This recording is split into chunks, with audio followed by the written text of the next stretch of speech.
Good evening and welcome to the May 19th, 2026 meeting of the Greensboro City Council. We are in the Katie Dorset Council Chambers, and let the record reflect that all members are in attendance. We will begin the meeting with a moment of silence.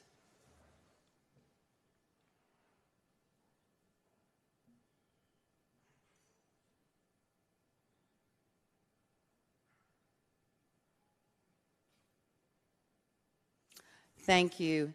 And Mr. Holston, would you lead us in the pledge, please?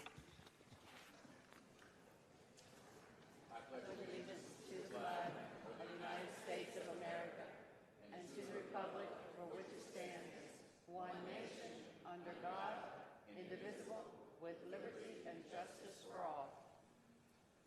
Thank you. Please silence any and all electronic devices. The City of Greensboro strongly encourages input from all residents. The council chambers serve as a welcoming and safe environment for all residents. The council rules of procedure and decorum are posted on the city website under the City Clerk tab. All speakers are expected to read and adhere to the rules when addressing the council during any speaking opportunity. To address the council this evening, participants must have completed speaker sign-up by 5:30. Pursuant to the rules prior to the council meeting. Those who registered online should confirm their attendance with Mr. Canapino. All handouts must be given to the city clerk for distribution prior to the start of the council meeting. Speakers may address specific consent or business agenda items with 3 minutes allocated for remarks. All speakers are expected to adhere to established rules of decorum, and any inappropriate or disruptive conduct will result in immediate removal. A first removal carries a 3-month suspension from in-person participation. A second violation results in a 6-month suspension, and a third violation or any instance involving physical altercations results in a 12-month suspension. Any violation of state criminal law may also subject the individual to criminal charges, and those suspended from in-person participation will retain the ability to attend virtually via Zoom. This ensures their right to free speech. If the Zoom speaker violates the rules of procedure and decorum, they will be muted. Speakers may have the city IT team play videos that have already been sent into the city clerk for security checks. Any videos, media, or supplemental documents utilized by speakers during the meeting are not reviewed nor verified by the city for accuracy, completeness, or authenticity. The city does not endorse or adopt the content, and all opinions and views expressed are solely those of the speaker. Speakers may not transfer their time to others, and the mayor or presiding officer will determine the speaking order based on the number of speakers. The mayor may modify the time allotted to each individual, and approaching the dais is not permitted. Speakers may not address the audience nor employees of the City of Greensboro. Public comment periods are for speakers to address council members only with their comments, as this is an opportunity for council to listen and take notes. Any violation of this protocol and the speaker's time will be surrendered. Zoom participants must refrain from speaking until they are recognized and called upon. State statute requires council members to vote on all matters unless a direct financial interest exists, or if the council member serves on the board of a nonprofit organization that is receiving city funding. All motions will be moved and seconded, and the presiding officer will announce the vote tally. The consent agenda covers items F1 through F22 and consists of routine and non-controversial matters that are approved with a single vote. Any council member may request the removal of an item due to a conflict of interest or to vote in opposition. Items withdrawn for discussion will be carried forward to the next business meeting agenda. If an item is found to be time sensitive, the mayor may request that a vote be taken. Closed captioning is provided for this meeting. Depending on the duration of proceedings, a brief recess is anticipated around 7:30 p.m. We first have our ceremonial and presentation items, and this is the time for recognition of the City Academy graduates. Mr. Canapino. Oh, Miss Isabel.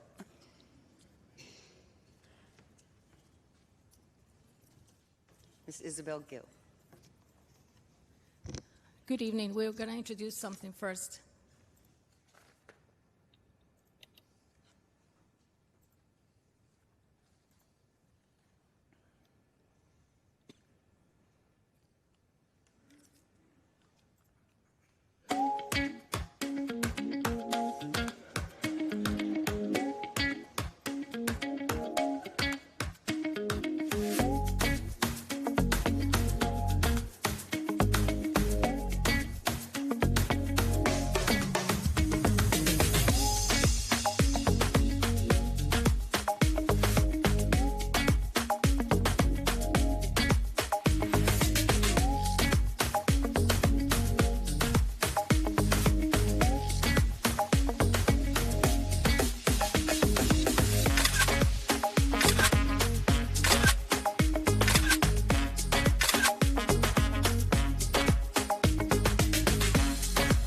I'm here to help you.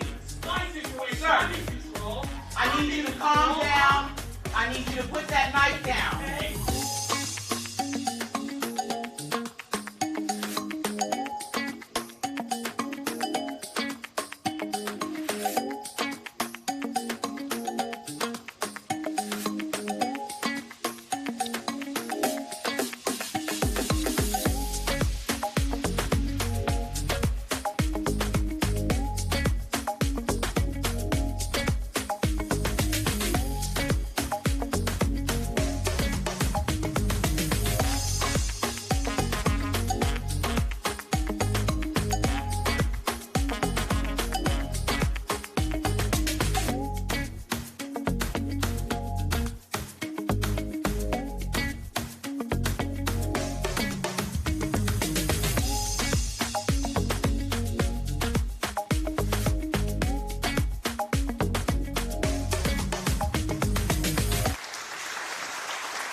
Good evening, Mayor Abusuator, City Council, City Managers, and distinguished guests.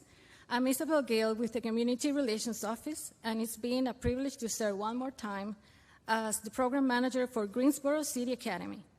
This program truly wouldn't be possible without the rest of our dedicated Community Relations team, Nicole Drummond, Gary Canapino, and Shatrina Smalls, who could not be here today. It is now my pleasure to introduce you to our 21st cohort, right here sitting with us.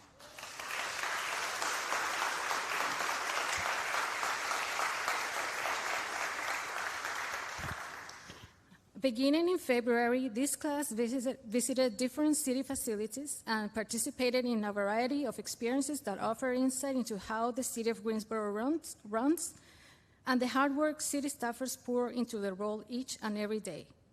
The feedback from this cohort has been incredibly rewarding. Our participants repeatedly shared how engaging and informative the sessions were, and more importantly, how deeply inspired they were by the dedication of our city staffers. Mayor Busuator and City Manager Davis, would you please join us in front of the dais? And at this time, I would like to ask City Academy participants to step into this aisle, and come forward as I call your name.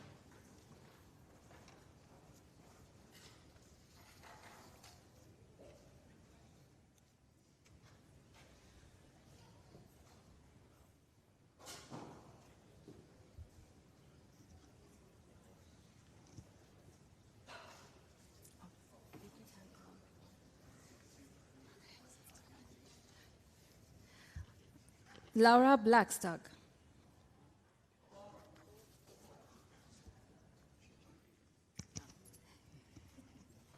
Keith Ellis.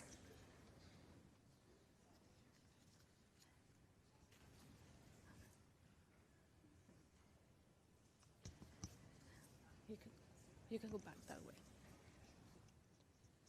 Carlo Gagliardo.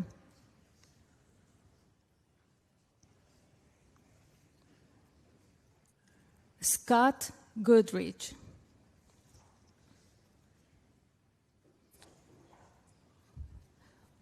Oleg Goryansky.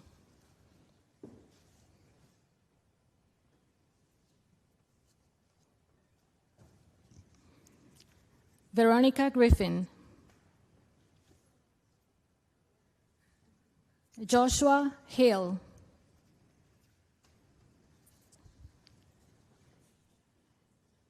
Shaniqua Hunter.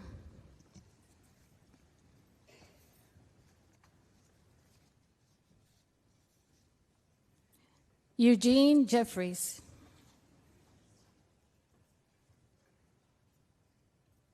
Spencer Jewell.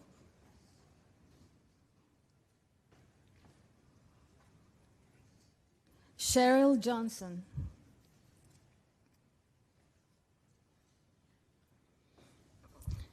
Shea King.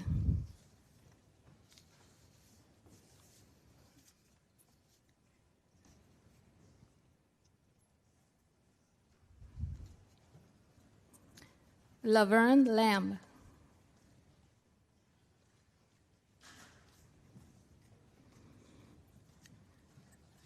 Karen Lilly.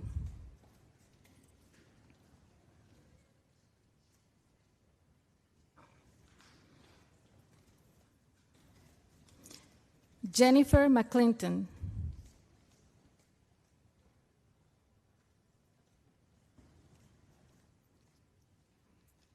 April Miller Hughes.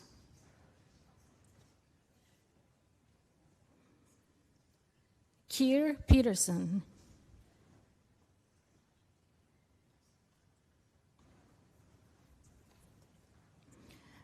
Lily Primogimina.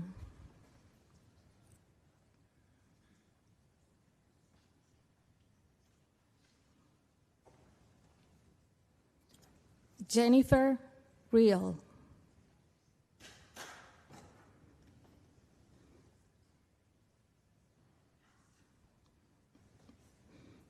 Bettina Ross.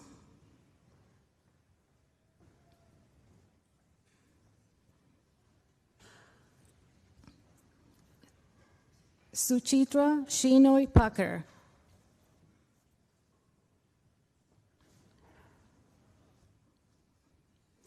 Dr. Portia Shipman.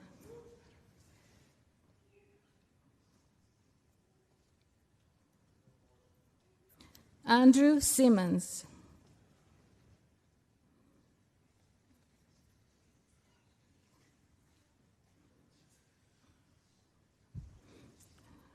Brittany Sink.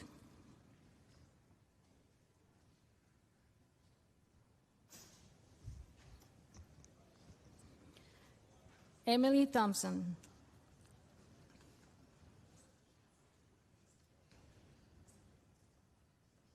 Catherine Ukach.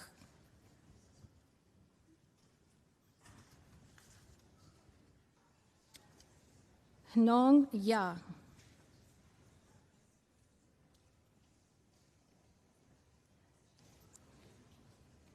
Victoria Young.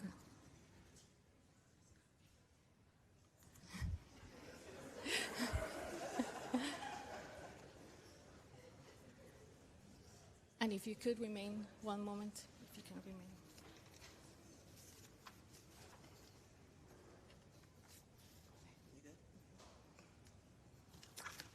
Good evening, everyone.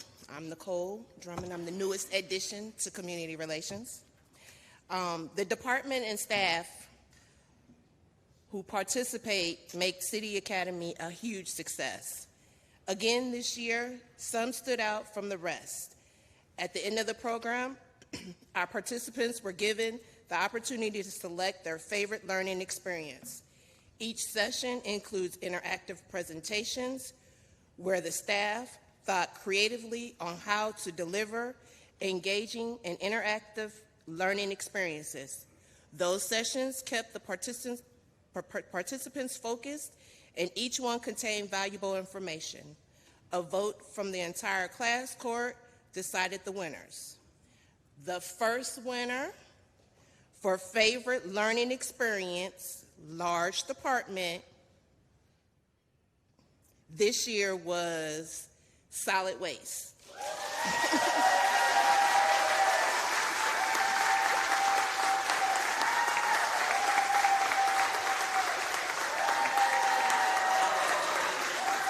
And as you can see, Griffith couldn't wait for the announcement.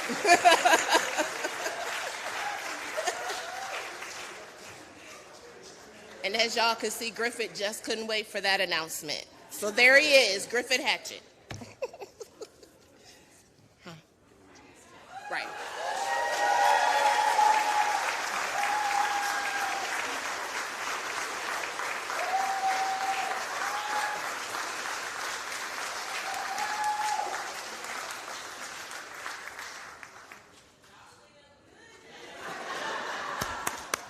Congratulations, Griffin. I've been giving him a hard time all week long about it, so.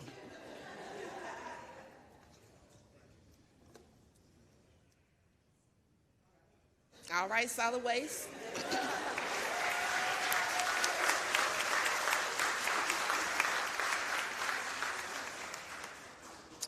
The winner for the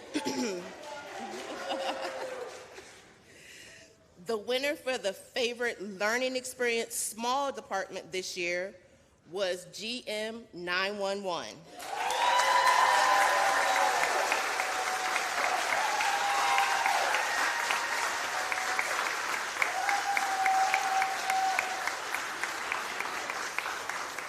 And we have Gray Cobbs accepting the award.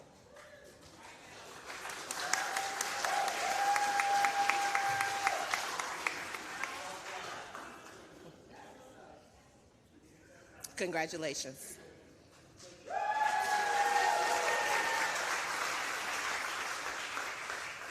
Thank you, City Manager and Mayor. We've done something new this year, and we're going to introduce the City Academy Cup Trophy that will be kept on the public display in the building. Gary's holding us up. Engraved with the names of each year's winners. Solid Waste starting it out, and GM 911 will be the inaugural departments listed. The class also voted for their favorite individual presenter this year, and that award ended in a tie with Kevin Elwood from GTA.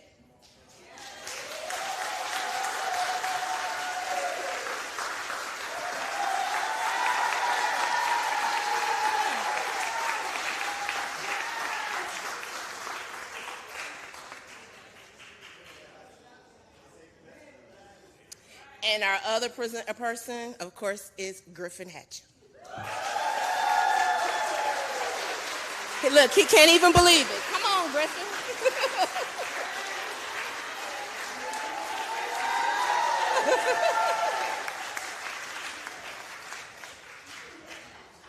But, aw, 2 awards in one day. Yay.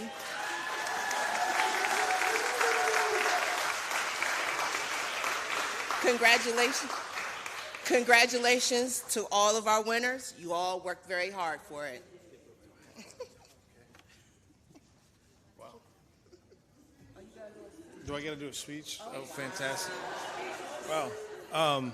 First, I know my team's outside, but I brag on my staff all the time. And I just want to say they are amazing to work with. And so I know we had a heck of a times like the Adult State Fair, right? So we try to make trash fun and awesome, and I really appreciate y'all taking the time to learn about solid waste and recycling and enjoying interacting with my staff. So thank you very much, and thank you for this opportunity. Y'all have a good night.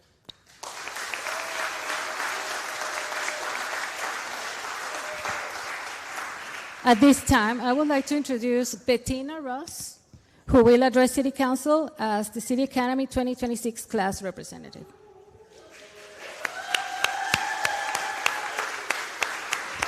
Thank you. Good evening, Mayor and City Council members. I'm Bettina Ross, District 1. 16 weeks, Thursday nights, and let me be honest, by Thursday, most of us were running on empty, but we showed up ready and willing. We came in as residents, and tonight we graduate as Greensboro nerds. And we fully own that title. City Academy gave us something rarer than knowledge. It gave us each other. It gave us new passion and a profound understanding built through hands-on experiences and genuine teamwork. We embraced every opportunity, and we engaged, and sometimes we engaged to the extreme. In 16 weeks, we learned the impossible decisions and the implications each department faces. We sat with budget, legal. We stood inside the Guilford Metro 911 Communication Center, and we felt the weight of what it means to answer a call for help. We explored the White Street landfill, and we came home with a new respect for what happens when our trash leaves our driveway. We rode a GTA bus, we learned GSO history, experienced fire and police demonstrations, we toured countless facilities, and we drank Greensboro's finest water. Yes. Libraries, parks and recs, museums, operations, we learned there's approximately 27,000 street lights, and someone has to manage all of those. Tonight, we want every city employee that gave us their Thursday nights to hear this. You changed us, not in the way a classroom does, the way truth changes you. And 2 to 3 minutes isn't enough to express that. To my cohort, each of us holds a piece of this city the rest of us need it. The future of Greensboro is interdisciplinary. It requires a retired educator, entrepreneur, nonprofit leader, young activist at the table, at the same table. And City Academy didn't just teach us about government, it taught us the importance of involvement, social capital, community awareness, opportunities, programs, and resources. Speaking to those who don't know, like most of us may have experienced firsthand.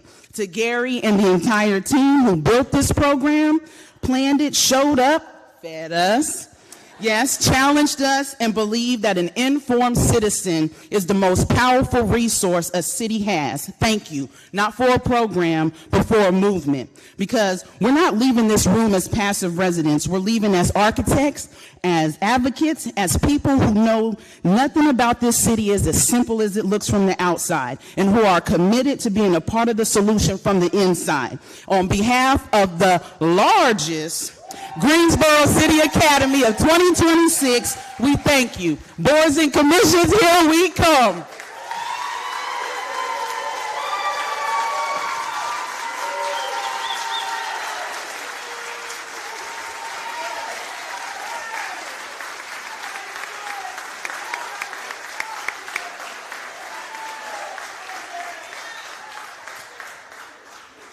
In conclusion, I just want to give a heartfelt thank you to all our city staff that were able to help us with this program, because we couldn't have done it without them. And to the class, thank you for your commitment. And Bettina already said everything else. Good night. Thank you again. And we will see you next spring. Thank you. Thank you. So before the graduates leave, let's see, I think someone else up here on the dais graduated City Academy. Yes, Crystal, would you like to say something? And Adam, too. All right, we've got a couple of council members that want to say a few words. So I'm very proud to have been represented by District 1 in such a spirited manner. But I, too, attended City Academy, and I wasn't that long ago, so I still live the space that you all are in. Take this information and spread it is what I ask you to do, because we need you. We need you to be a part of our boards and commissions, and just to communicate to our community what you've learned, and send us some more folks. So thank you. Which year? Crystal, which year did you take the academy? I just finished, and then I ran for council. There you so go. There you go. All right, Adam. There you go. Adam Marshall. Congratulations, everybody. City Academy was such an eye-opening experience for me. Really gets you into the nuts and bolts, shows you what it's like to be a part of city government. I did it a little bit longer ago than Crystal, class of 2014. But it's such a great program, and I'm so glad that people are taking the city up on it. It takes all of you that care about this city to help keep it going and to foster the next leaders of this city. So thank you for doing it, and we will see you on some boards and commissions. Yes. And I personally want to thank each and every one of you. I'm class of 2008, so a little while ago, but you know what? As I've seen the classes evolve and grow and become more interested, you know, I see more and more people who took the City Academy being on our boards and commissions, being involved in the community, understanding that, sure, it's great to criticize, but it's also great to let's work on some solutions. So I just want to thank you from the bottom of my heart, because it makes me proud that so many are taking City Academy. As you said, the largest. I think mine only had 20, but you know, it was an eye-opening experience. You learned so much about each department. So just wanted to say thank you, good luck, and we'll see you on those boards and commissions. Thank you. Oh, Cece, I'm sorry. Cece wanted to say something. Yeah, so mine was 2022. Oh. It was the most fun that I've ever had at a city function ever. And I don't know how y'all did 30 because, Yeah. you know, that's a huge class. One of the things that I really enjoyed, though, not just learning about, you know, how the city works, because that was eye-opening, right? But also meeting my classmates. You guys are going to know each other for a long time going forward. And now you know who to call at the city when something is going wrong, right? So I'm just glad that you guys are here, and I know that we're already looking at where we can put you guys. So, and I want to thank Dr. Wells for, you know, suggesting that I did it back in the days, right? It's a while ago. But I think that as council members up here, and now you as graduating Academy students, we have to make sure that everyone understands how the city works. Share this information. Don't be gatekeepers. And second of all, like they said, get us some more folks. That's So right. thank That's you guys. right. Thank you all so much. And see, you've got 4 alums up here, so think about that, right? Think about that. Could be you. All righty. Thank you all so very much. You deserve every round of applause you get.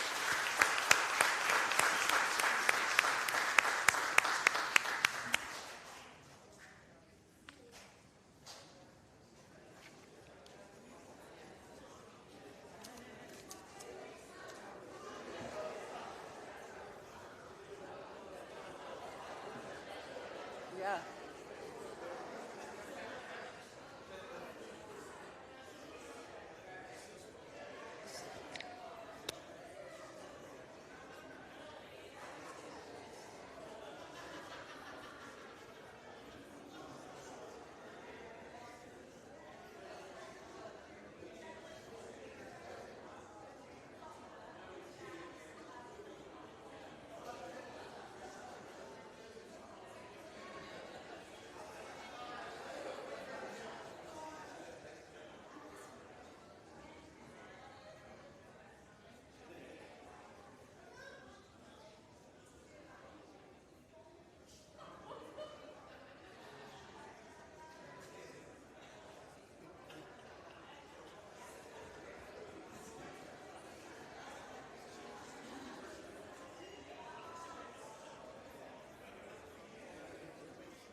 We'll wait just a moment. There's a lot of people exiting.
with such a large crowd, we're letting them leave and the people that were waiting in the lobby coming in. So give us just a few moments, please.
All right, I think everyone is settled in, and we will first do item E1, item E2, resolution recognizing the month of May as Children's Mental Health Awareness Month.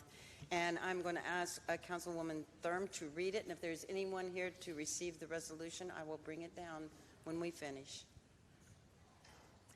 Whereas good mental health is a key component in a child's healthy development, and Children's Mental Health Week provides the opportunity to focus on this important matter while celebrating the accomplishments and resiliency of children and families affected by mental health concerns. Whereas, according to the United States Department of Health and Human Services, 1 in 5 children is diagnosed with a mental health condition. Whereas the Kellen Foundation, as a nationally recognized child mental health center, the Hope Hub, Prevention and Treatment Hub, and dozens of integrated partners work to promote and educate about children's mental health needs as fundamental to the future of Guilford County. Whereas research has shown early identification and appropriate treatment of mental health disorders among children and adolescents provide them better opportunities to lead full and productive lives. Whereas children and youth with mental health challenges and their families benefit from access to timely services and supports that are family-driven, youth-guided, and culturally appropriate. They also benefit from the integration of behavioral health in primary care, education, and child welfare. Whereas it is important that children and adolescents, along with their families and communities, learn about warning signs of mental health disorders and where to obtain necessary assistance and treatment. Whereas it is the community's responsibility to ensure that comprehensive, diverse, and culturally coordinated mental health services are recognized for all children, and now therefore be it resolved by the City Council of the City of Greensboro that the Greensboro City Council recognizes the month of May as Children's Mental Health Awareness Month to all upon the citizens to recommit our community to increase awareness and understanding of mental illness, improve the array of mental health services for consumers of all ages, and ensure those who are struggling to know they are not alone. Adopted this the 19th day of May, 2026. All right, motion by Mrs. Thurm, seconded by Mr. Holston. All in favor, please say aye. Aye. Or council, please vote. Can we take a recorded vote, please?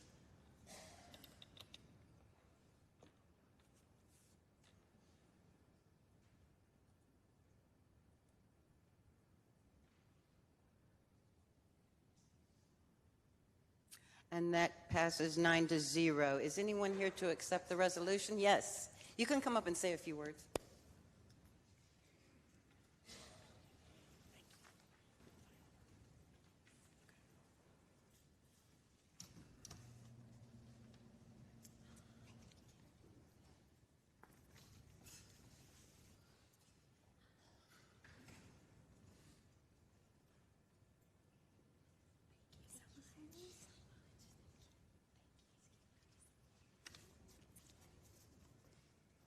Okay. Good evening, everyone. On behalf of Dr. Kelly Graves and the Kellum Foundation, good evening, and thank you for your attention to this matter. This is a very, very important topic we're here to discuss today. 1 in 4 youth and 1 in 5 adults experiencing mental illness in the last year. Almost 1.5 million adults were diagnosed with a mental illness. That's 3 times the population of Raleigh. Yet we often wait until families are in crisis before providing care. If we are serious about building health and wellness in the community, it must be mental health. And we must not wait until families are in crisis. We need to take away the stigma of asking for help and have affordable care ready for when people are reaching out. Easy access, early care for everyone. So our call to action is to build mental wellness and normalize asking for help because families shouldn't have to wait until crisis to access community care. I'm here asking you to make a pledge to help make mental wellness a reality for everyone, everywhere. Thank you. And I did not introduce myself. My name is Alex Espedia. I'm the Community Education and Outreach Team Lead for the Kellum Foundation, and with me is Melanie Gardner, my wraparound supervisor. Thank you all so much. Appreciate it. Thank you so much. Thank you.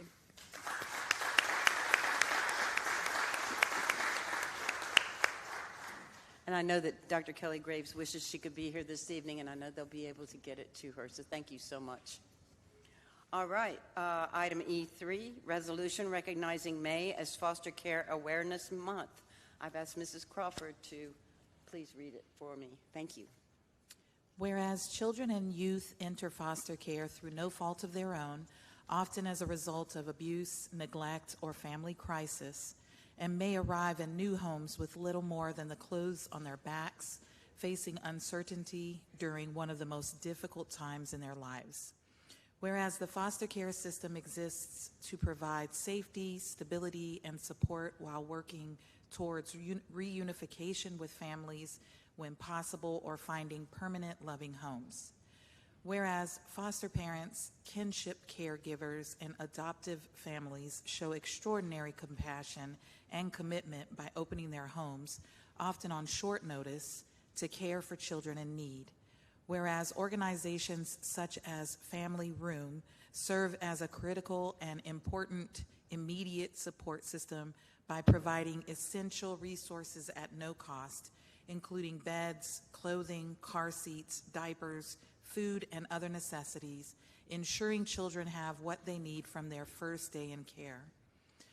Whereas by removing barriers such as referrals and financial limitations, Family Room allows foster families to say yes to placement calls with confidence, knowing they have access to the resources needed to care for each child.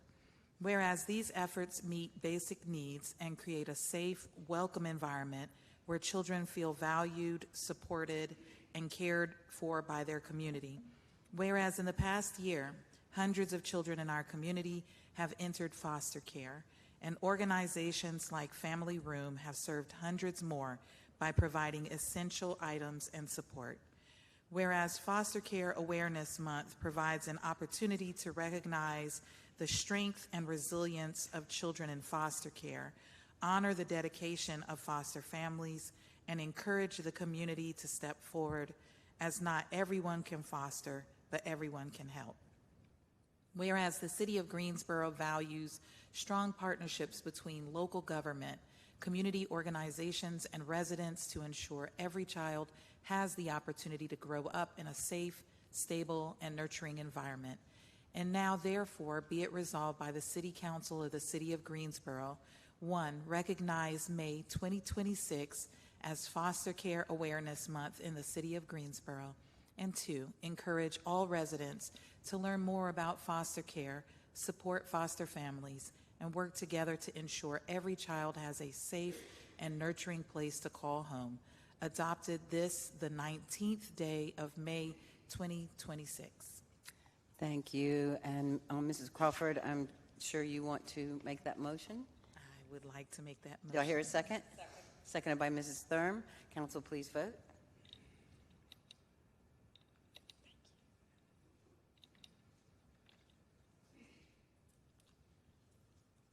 And is there anyone here to accept the resolution?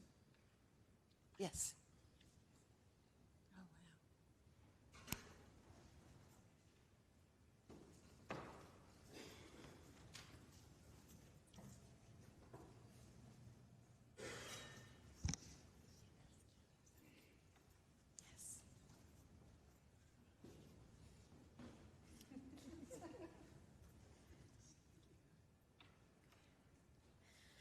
Good evening. My name is Melinda Graham, and I am the Provisions Program Manager at Family Room on behalf of Carrie Thompson, who is our Executive Director, and the staff and board at Family Room. We are extremely grateful for the opportunity to be here this evening and to recognize May as Foster Care Awareness Month.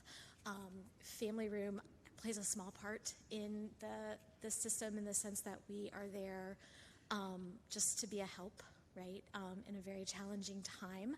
I was asked recently by a volunteer, what's the goal? Like, what's the goal of Family Room, of foster care? Like, what's the goal?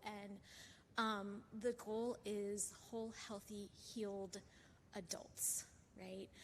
It's interesting that May is also Children's Mental Health Awareness Month, because I think that is the goal for them as well, but that when a child enters foster care, that they experience something different than what they have experienced before, that the neglect or the pain or the abuse that they've experienced in the past is no longer. And whether or not that they return home to their legal parents or that they are ultimately in legal guardianship or an adoption with another family, that different experience, that experience of safety and security, create space for them to heal, so that ultimately when they become adults in the world, they are those healed, whole humans. And that is the goal. And we love and we're so grateful for the fact that we get to be a part of that. Family Room's mission is to love, support, and encourage families that foster the children in their care. But our vision is that every person in every community supports children in care. And we are so grateful for Greensboro and the community around in Guilford County that has really just embraced Family Room and embraced the families that we support. So thank you so much. Thank you. Appreciate it very much. And we appreciate what you do.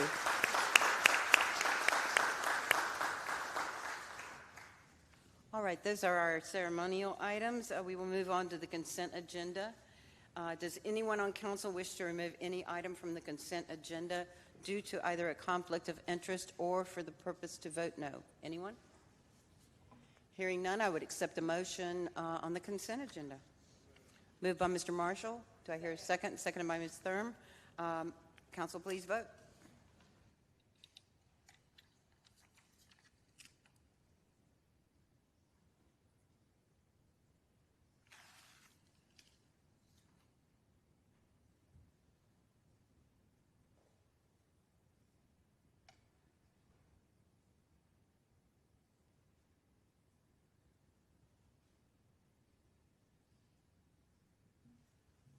And that carries 9-0. Thank you so much. Appreciate that. Now we move on to our public hearing agenda.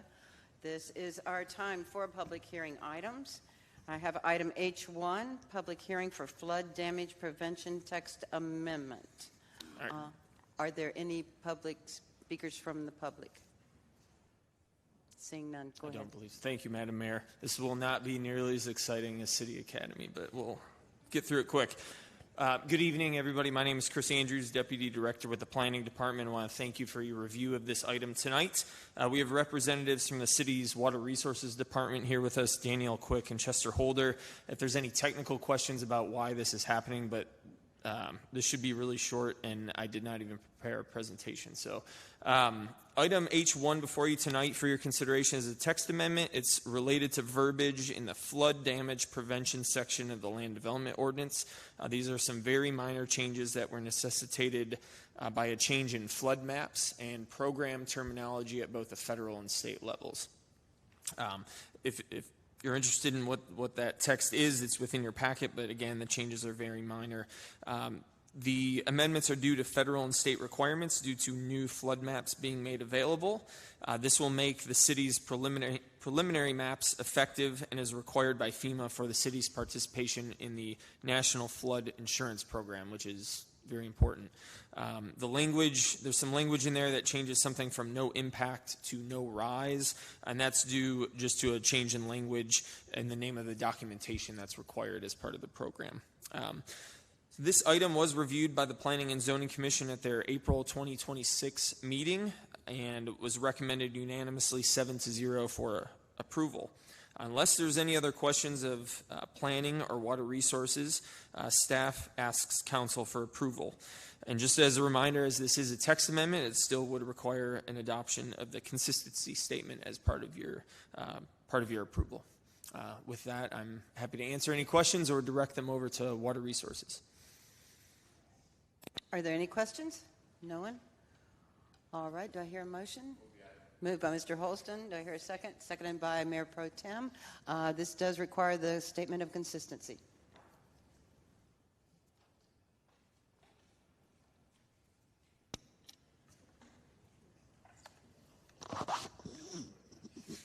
Can you hear me now?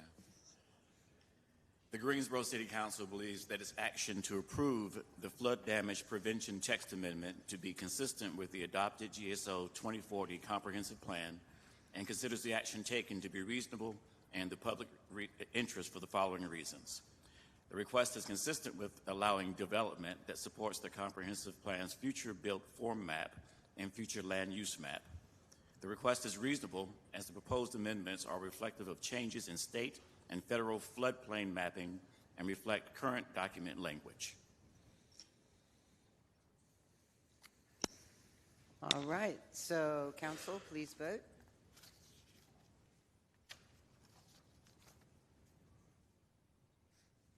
And that carries 9-0. Thank you so very much. All right, moving on to item H2, public hearing for an ordinance annexing territory into the corporate limits for the properties located at 5101, 5113, and 5327 ZZ Old Randleman Road, 104.03 acres, Scott Crussell for Sean Cummings of Agency Partners, LLC, and others. And item H3, public hearing for an ordinance for original zoning for 5101, 5113, and 5327 ZZ Old Randleman Road, Scott Crussell for Sean Cummings of Agency Partners, LLC, and others. All right, so we now have the public hearing, 15 minutes in favor, 15 minutes in opposition, and 5 minutes each for rebuttal. Yes, go ahead. Thank you, Mayor Amswader. My name is Luke Carter. I'm the Land Development Division Manager with the Planning Department. I'll be presenting items H2 and H3 tonight. I'm subbing in for Mr. Kirkman. With each of these items that I'll be presenting tonight, there's an annexation request and an original zoning request. So that will necessitate two motions for these items.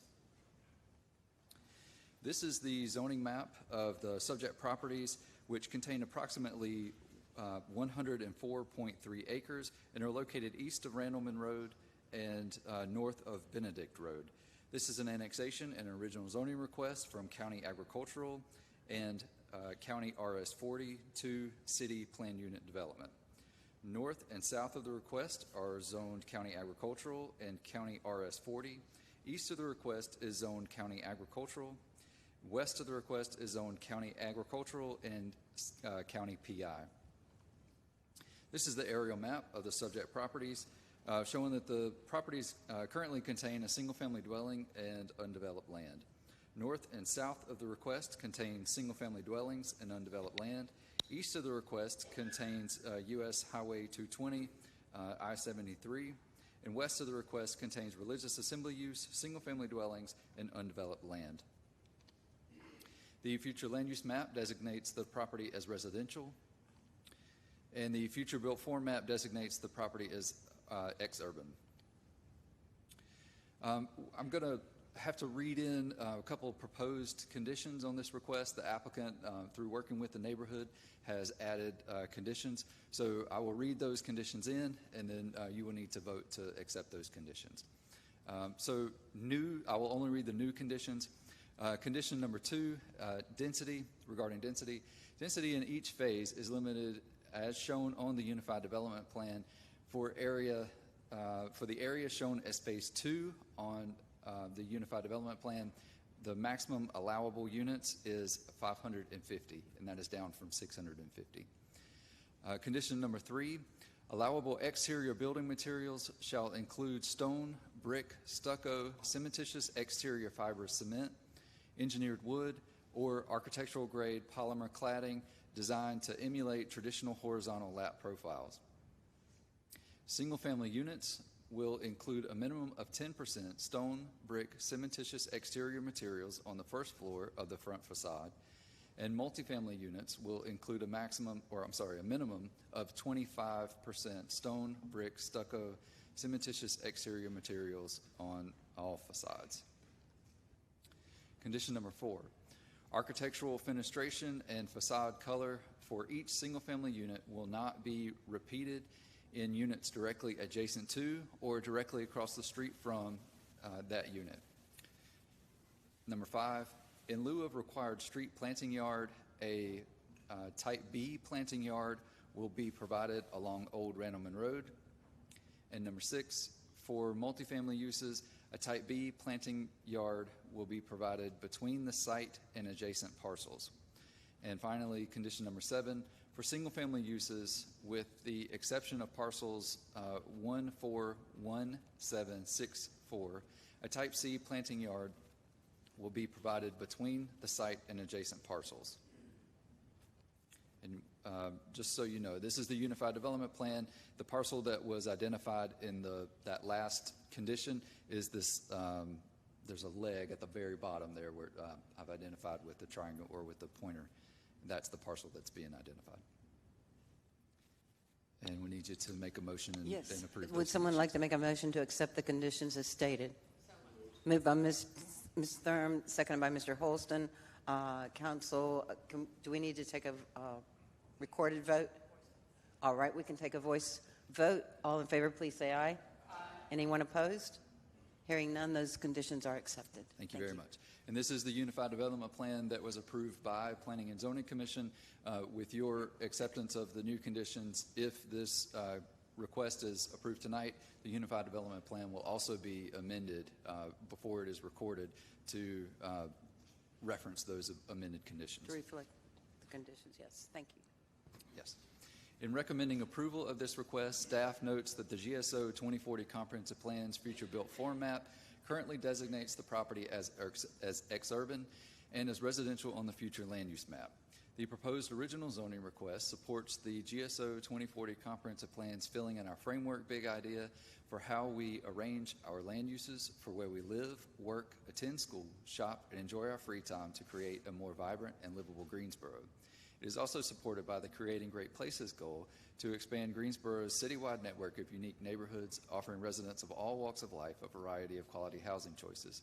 The proposed Plan Unit Development Zoning District, as conditioned, allows a variety of residential uses. The request also includes conditions to limit negative impacts on the surrounding area. I would also like to note that at the March 16th Planning and Zoning Commission meeting, the Planning and Zoning Commission recommended 7-2 in favor of this request. There were 2 speakers in favor and 1 in opposition. Regarding the annexation request, both the Planning and Zoning Commission and Technical Review Committees recommended approval of the annexation. And I can answer any questions that you have at this time. All right, are there any questions from council? Hearing none, thank you. Thank you. Now I need a motion to open the public hearing. Moved by Ms. Thurm. Do I hear a second? Second by Mr. Holston. All in favor, please say aye. Okay, the public hearing is open. Our first speaker is Mr. Isaacson, I believe.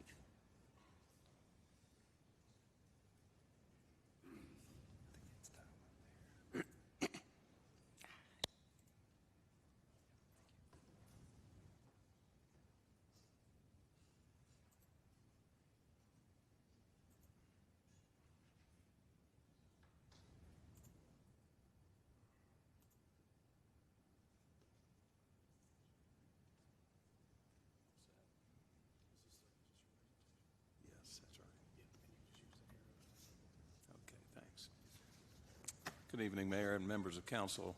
My name is Mark Isaacson. My address is 804 Green Valley Road. With your permission, I have one handout to deliver to council.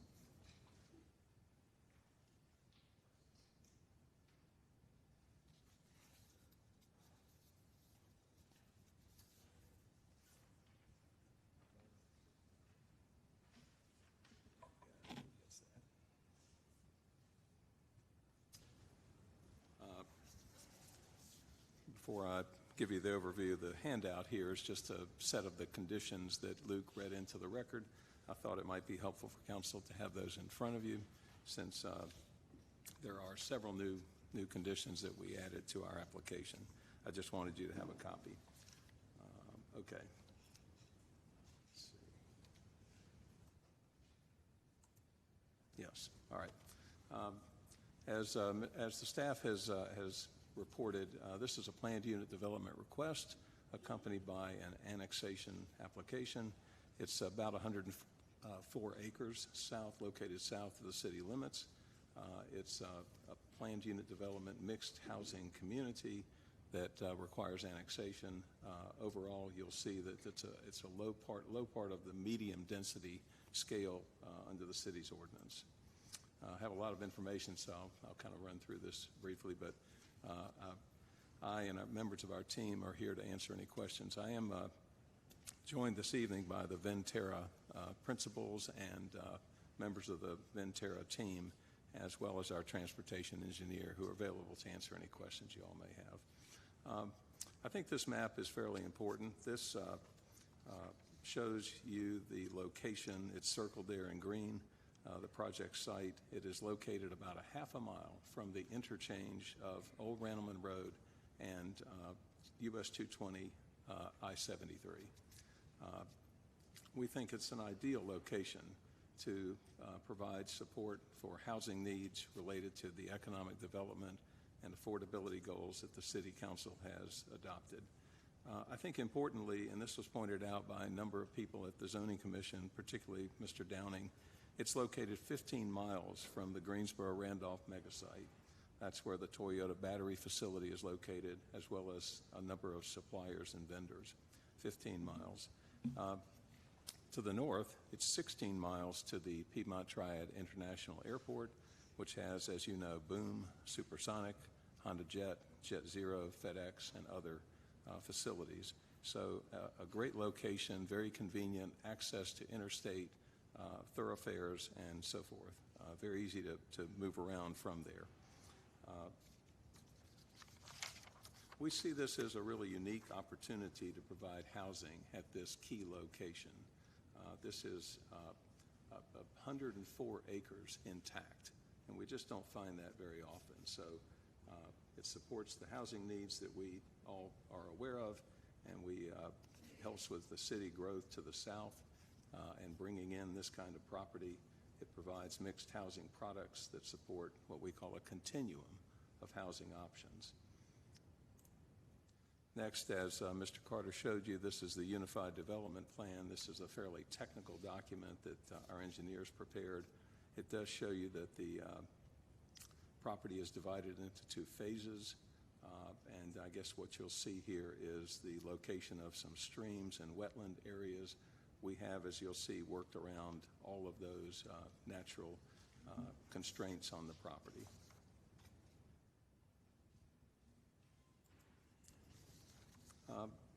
As always, or as usual, transportation and traffic issues are a concern, and so we engaged with two agencies, NCDOT and Greensboro Department of Transportation. We went through a 10-month process for a traffic impact analysis, and a summary of that analysis is included in the staff report. This traffic impact analysis was reviewed by two local NCDOT offices, and it was reviewed by the NCDOT Congestion Management Unit, as well as Greensboro DOT, or GDOT. 7 intersections were studied along Old Randleman, and 2 at the I-73 ramps and other streets, as well as the 2 access points for the project. There are various requirements that those agencies are requiring if this project is approved. They are significant transportation improvements to the transportation system in the area. They are shown here, and I'll just go through these very, very quickly. There's a school to the northwest of this site. There are improvements being made by Guilford County Schools already because of the expansion of that school. And we are, as you'll see from the top moving down, extending the southbound I-73 right turn lane. We are installing a signal here on Old Randleman Road. There will be various widening of lanes on Old Randleman Road, and stem lengths will be at 100 feet within the property at the two access points, and various other improvements that are indicated here. They're described in more detail in the summary and in the transportation impact analysis. Our transportation engineer is here to answer any questions that you all may have about that. Our estimate is that between the school improvements to the transportation system and our improvements to that system, in excess of $2 million will be spent improving the transportation system in and around this area, a significant amount. And I think it's important maybe for council to appreciate that when you have larger scale development such as this that's proposed, oftentimes these transportation improvements follow along. The transportation improvements traditionally don't come first. The developments come first, the rooftops, the other retail support, the other developments, and then typically the state and the city transportation offices deem it appropriate to fund or to engage in improvements to accommodate the new traffic. This is submitted for illustrative purposes. This is a sketch plan. We'll get to a little better illustration of this next, but I just wanted to present this to council. This has been submitted to City TRC. No, I guess, red flag issues were found at that process. That's a very common process for a developer to go through to submit. All of the departments reviewed this, and we had some feedback.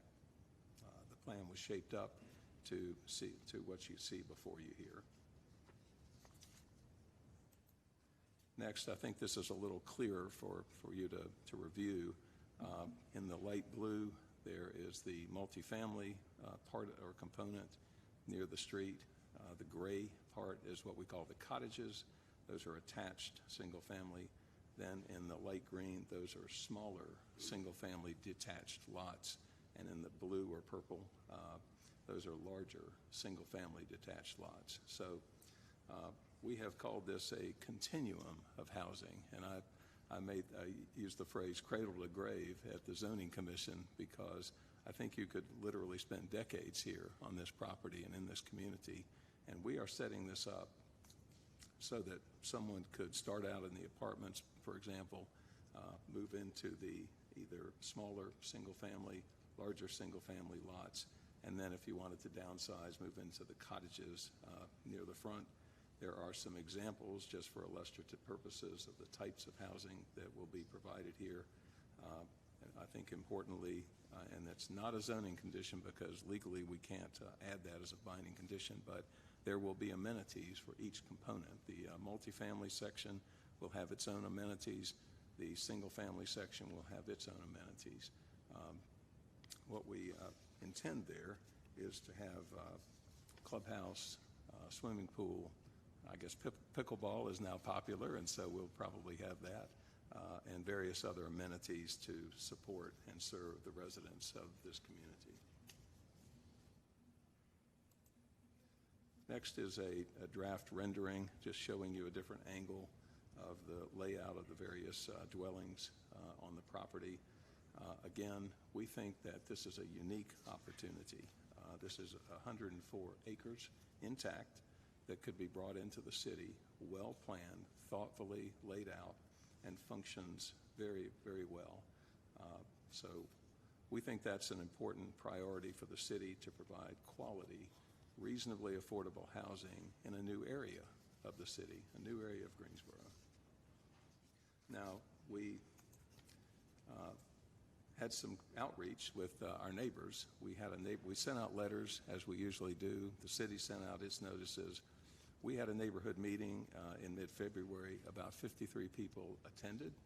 There were traditional concerns that were raised about density, traffic, perimeter buffers, street yard, landscaping, environmental, about the well recharge rate, affordability, and timing and schedule. And so I submitted to you, and the staff read into the record the 6 new conditions that we added to this application in an attempt to address what we considered to be the reasonable concerns of our neighbors. In addition, after that, we had several communications. Some of the neighbors have retained legal counsel, and you'll hear from him this evening. And so we've been in communication with Mr. Winfrey on a regular basis leading up to this. Now, these are the conditions that are summarized. I'm not going to take too much time here because you've seen those, and I'll move through these. As I mentioned, we offered conditions that the staff could not accept based on either legal constraints or difficulty in applying or enforcing them, and they are the community amenities. But I'm here to tell you on the record that they will be included. Those amenities will be included in these communities if this is approved. In addition, we have offered to use as part of our stormwater control measures, in addition to the retention or detention ponds, underground bioretention cells, which are more expensive, more efficient, and not too many developers utilize those, but we think it's appropriate at this location. Our engineers have recommended that. As far as the schedule moving forward, if this is approved. Mr. Isaacson, sorry to interrupt you, but we're having a little trouble hearing you up here. Sorry. And I think it's because... I'll speak up. Yeah, the mic. Thank you. Okay, thanks. So we have a tentative schedule here of this evening's public hearing. If this should be approved, we anticipate that the design and permitting will take up the rest of this year. Next year would be involved in site work, horizontal construction, and then years 2028 through 2032 would be the vertical construction. So as you all may appreciate, development is a heavily regulated industry, and if this is approved, it will go through very rigorous processes after this for site plan approvals, engineering, stormwater, other approvals. Various agencies, local and state levels, will review our plans, and only then would we be allowed to start construction. So I'm available for questions as well as members of our team. Again, we think this is a unique opportunity to have 104 acres intact that could come into the city, become part of the city's tax base. The estimated budget for this project is approximately $200 million. And so we would look forward to becoming part of the city of Greensboro and providing what we think is appropriate and necessary housing to help the city meet its adopted goals for housing. Thank you. All right. Thank you so much. Okay. There may be others who want to speak. Are there any speakers in favor? You have 1 minute and 26 seconds.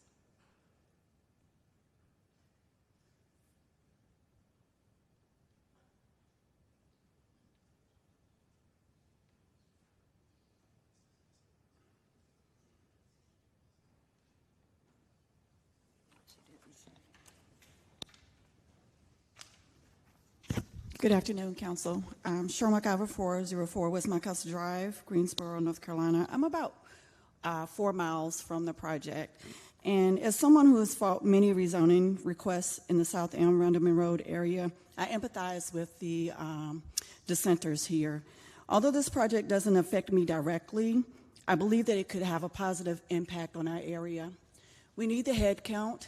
We need the income to provide more resources such as grocery store options, more healthy food options.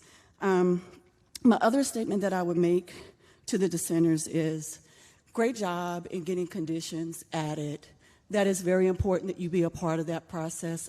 We have fought about 20 zoning cases, so I truly, truly empathize with you guys. My other comment is that something is going to be built there. It doesn't matter how hard you fight it, sooner or later, something is going to be built there. I would say take the opportunity to this project because it could be more dense. It could be CDRM 18, where it's all apartments, which is everything we have tried to fight in our area. Again, I empathize with you guys, but I do think it could have a positive impact for the area in general as far as growth, grocery store options, and those things alike. Thank you. Thank you. All right, that is the 15 minutes for in favor of. Now for the opposition, I have Chuck Winfrey. I also have Alan Perdue, Greg Creed, David Hyder, Alan Nelson, Kim Venable.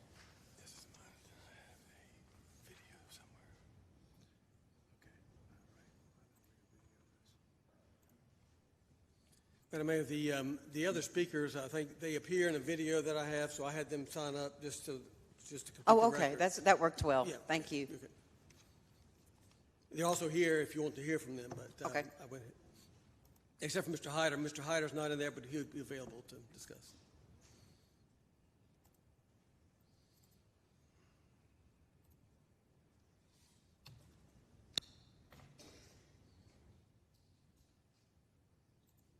I'm going to start with the PowerPoint and then go to the video.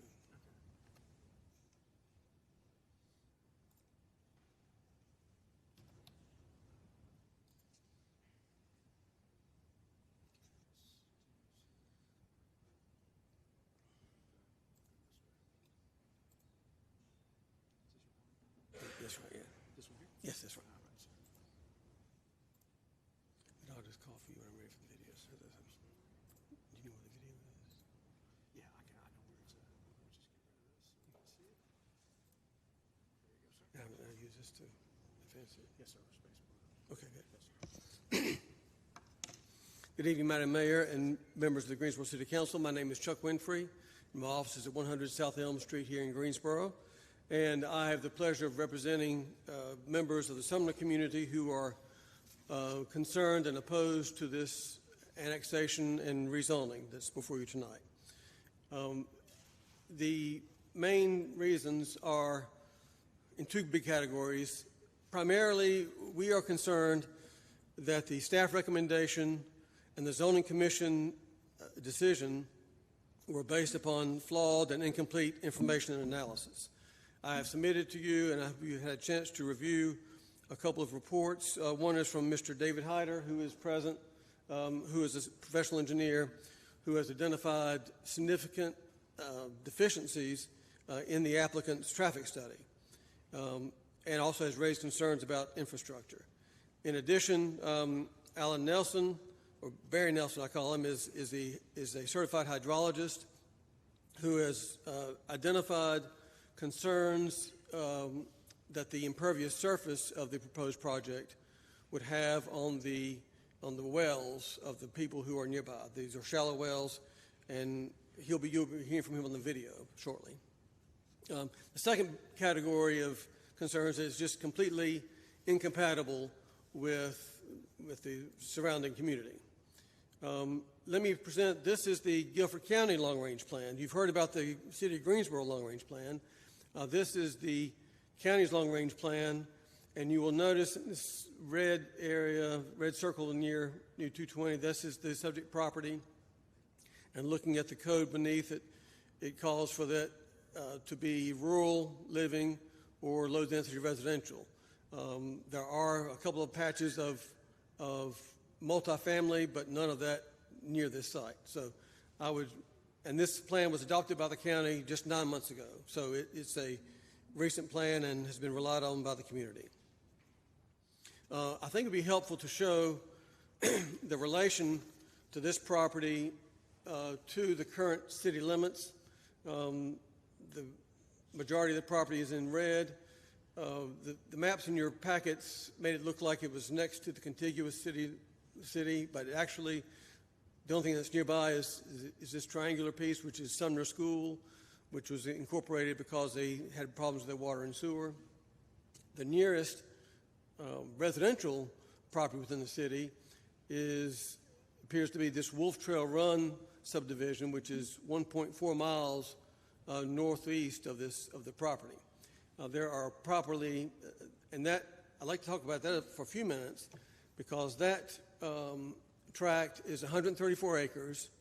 It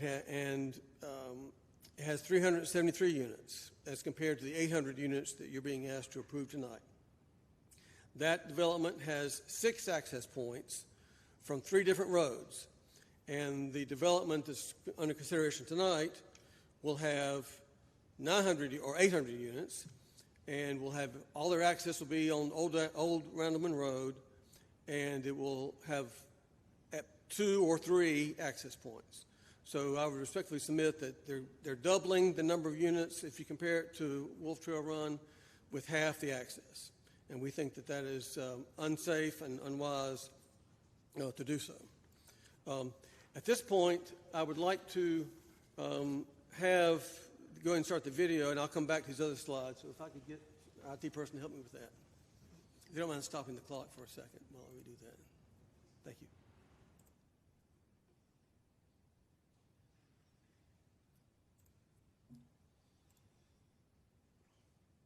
This is a slide that's been prepared by the Sumner community. My name is Greg Creed. I'm a pastor at Concord Friends here at 5000 Old Randleman Road. I live at 6240 Davis Mill Road, Randleman, North Carolina. I've lived in the community and worked in the community since 1977. We stand today on the east side of Old Randleman Road, here adjacent to the property that's under consideration by the city for rezoning and annexation. The water from the church comes from this well and goes under Old Randleman Road. In the late 1990s, the church tried to build a family life center. Our property is part of the Randleman Lake watershed, so we are held to strict guidelines for impervious surface for the property. We made many revisions to the building plan and ultimately limited our parking beside the new building. So now, in 2026, the 100-acre property next to the church requests annexation in a 900-home development, removing most of the trees that cover the property now and creating 50 acres of impervious surface. The community is very concerned about this project as it will add to the stormwater runoff and remove the trees and infiltration that help recharge the area water table. 15 adjacent property owners and potentially many others would be left to deal with compromised wells while the annexed property has city water. Adding 900 homes will triple the traffic on Old Randleman Road. All this traffic on a 2-lane road and no turning lane. New homes for Greensboro are needed, and though this development might increase attendance at our church, it is not reasonable to add them at this level, and the future potential problems are just too numerous. Hi, my name is Kevin Stone. I've been the operator of Sumner Food Mart for 30 years. I live at 7109 Steepleview Court, Randleman 27317. We have a lot of business here at the store. Traffic out is very busy. We've had 2 or 3 accidents in the last year. A couple of people went to the hospital in an ambulance. Increasing the traffic by 3 times would be very dangerous for the community, very dangerous for people trying to get out of the store. While it would increase our business, which is great, I'm not so sure the risk is worth it. My name is Barry Nelson. I live at 1103 Shalimar Court in High Point, North Carolina. I am the president and chief hydrogeologist with Northwest Geoscience. I've been licensed since 1985. We're in an area just off Old Randleman Road. All of the areas in this particular zone are on groundwater. The 100-acre development will have an adverse effect on these particular domestic wells. The 100-acre development will reduce the recharge area anywhere from 35 to 70%, depending upon the amount of impervious surface that will be developed. The impervious surface includes the roadway, the rooftops, the driveways, and any other surface that does not allow for infiltration into the soil. If we reduce the recharge area, there's not enough water that's going into the water table, and then the water table is unable to reduce that water going into the pipeline system, so that the available water going into the water wells is greatly reduced. If the project goes through, they should also be concerned with how they're going to supply water to the people in and around the development, because the adverse effects that this development will have on the domestic water supply in this particular area. My name is Pat Short. My address is 614 Ritters Lake Road, Greensboro, North Carolina, 27406. I've been farming here in the Sumner community for over 50 years. Right now, one of our major challenges, North Carolina is second in the nation in loss of farmland. As far as the farmland that's up for annexation, I'm very familiar with it. It's very productive, and it would be a shame to see all that environment destroyed. It would be devastating to not only the wildlife, to be all that impervious surface with 900 units there would be devastating to the environment. My name is Chris Morgan. I live at 5325 Old Randleman Road. This is one of the proposed entrances for the subdivision. This road is ribbon pavement. It's not a city road. As far as Elmcrest Drive is concerned, my parents built and maintained the gravel driveway and well for their personal use 50 years ago. In their view, any claim to use this as a public right-of-way has been abandoned. And these roads are not capable of serving a subdivision of 900 homes for emergency services, trash, anything like that. These roads are not built to those standards. I'm Kimberly Venable, and my address is 2536 Kivett Drive, Greensboro. I've lived in this community for over 60 years. This development is expected to generate around 9,400 vehicles per day, with hundreds of vehicles during peak hours. This is a massive increase for what is currently a rural two-lane road. Today, Old Randleman Road carries about 3,500 vehicles per day. This project would add approximately 6,000 additional vehicles per day. This means we are nearly tripling the traffic on this road. Now, here's the issue. The traffic impact analysis, or the TIA, does not look at the full corridor. It focuses almost entirely on the entrances and exits into the development. In other words, it studies how cars get in and out of the neighborhood, not how the road itself handles the total increase in traffic. And under current standards, that's allowed. The TIA only has to show what's called acceptable operations with improvements. That means minimum improvements, not long-term solutions. Just things like turn lanes, minor intersection changes, small adjustments. So when you step back and look at it clearly, what's being proposed here is not a true solution. It's a set of localized, minimalized improvements, but do not meaningfully increase the capacity of Old Randleman Road. And even with those improvements, the road will still be overloaded. So that brings us to the real question. What does it actually take to fix Old Randleman Road the right way? Not patchwork improvements, but a real long-term solution. Well, step one, the problem gets recognized. This doesn't happen today. It happens after the development is built. After traffic gets worse, after complaints increase, after crash data starts to build.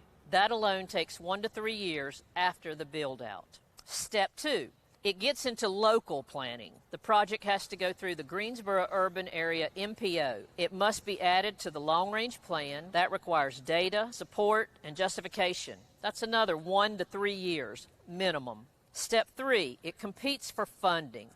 The project is submitted into the state priority process. It's scored based on traffic volume, congestion, safety, cost, and it competes against other transportation needs. This takes 2 to 4 years, and it may not get funded at all. Step four, if it's successful, it gets programmed. If it scores high enough, it's added to the State Transportation Improvement Program. This is one of the biggest hurdles in the entire process. Step five, project delivery, planning, environmental review, design, right-of-way acquisition, construction. That's another 5 to 10 years. So now look at the bottom line.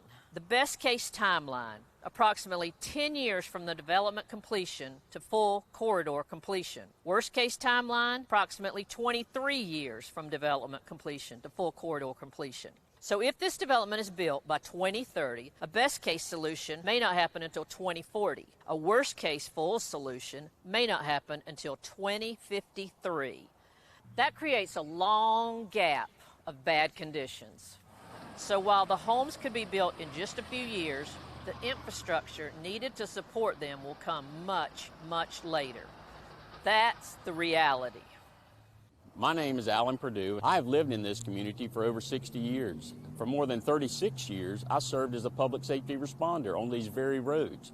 The road infrastructure on Old Randleman Road is the same as it was 50 years ago. No water, no traffic lights, no turn lanes, no curb and gutter, no sidewalks, just a 2-lane road. We're being asked to absorb approximately 900 new housing units and the traffic impacts that come with that density. Now, I want to be clear about something. Traffic is more than a daily vehicle count. That single data point is misleading on its own. What it doesn't capture are the pinch points, the moments during morning and evening commutes, the moments when parents are dropping off children at Sumner School, and when commercial vehicles are trying to access the many intersecting roads along this short corridor between the proposed site and I-73. And also the farm equipment that utilizes these roads, moving large tractors, combines, and other units. And speaking of Sumner School, something that's important to remember is under North Carolina state law, if a child lives within 1.5 road miles of the school, transportation is a parent's responsibility. Buses don't pick them up. That means they either have to come in car or they have to walk. But there's no sidewalks on Old Randleman Road. And there's commercial vehicles moving through here all day long. And we're talking about children walking alongside traffic with no protection. That's not a hypothetical risk. That's a daily reality that will only get worse. Let me be clear. Our community is not against change. We understand that growth happens, and we accept that. What we are against is a change that is driven by spot annexation and spot zoning of land that sits more than 1.5 miles from the current contiguous city limits without proper and complete holistic infrastructure assessment. The people of this community deserve better than that, and we are respectfully asking this City Council to understand the big picture and require better.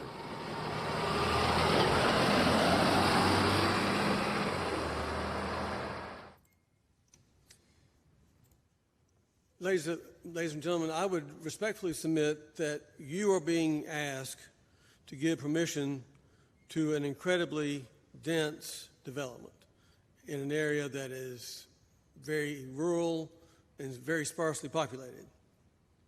Before you do that, we have 2 requests of you. 1, please require complete and accurate information on the impacts of this development before you take action. And as I've said, we have experts here that we've submitted reports for. They're available for you to ask questions of. Mr. Hyder, Mr. Nelson are here and available for your questions. And moreover, we would request that you require the developer to submit a proposal that is more compatible with this area. The road system will simply not accommodate 800 a unit development generating between 5,000 and 6,000 trips per day. So we respectfully submit that you do those things before you approve this. Thank you very much. Thank you. Now, those for the rezoning, if they would like to come forward, please. You have 5 minutes rebuttal.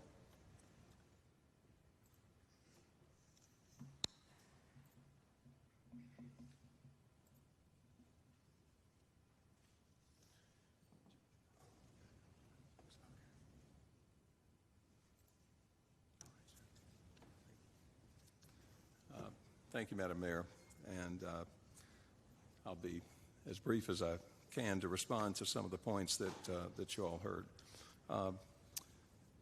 The point about the wells and the aquifer recharge, I would suggest to you that we're going to have all of the improvements and the equipment to contain and control our water and meet all the water resources standards that are contained in the ordinance. As I mentioned, although it's not a binding condition, we will have biocells on this property to even further channel that water. I'm quite frankly, not sure that hydrology is an area within the council's purview. You're welcome to check with your staff and legal counsel, but that is one of those specialized areas that I think we're here to look at the land use, and that's a subspecialty area. If this were developed in Guilford County, it's 100 acres. Each of the homes then that were developed on this property would have its own well.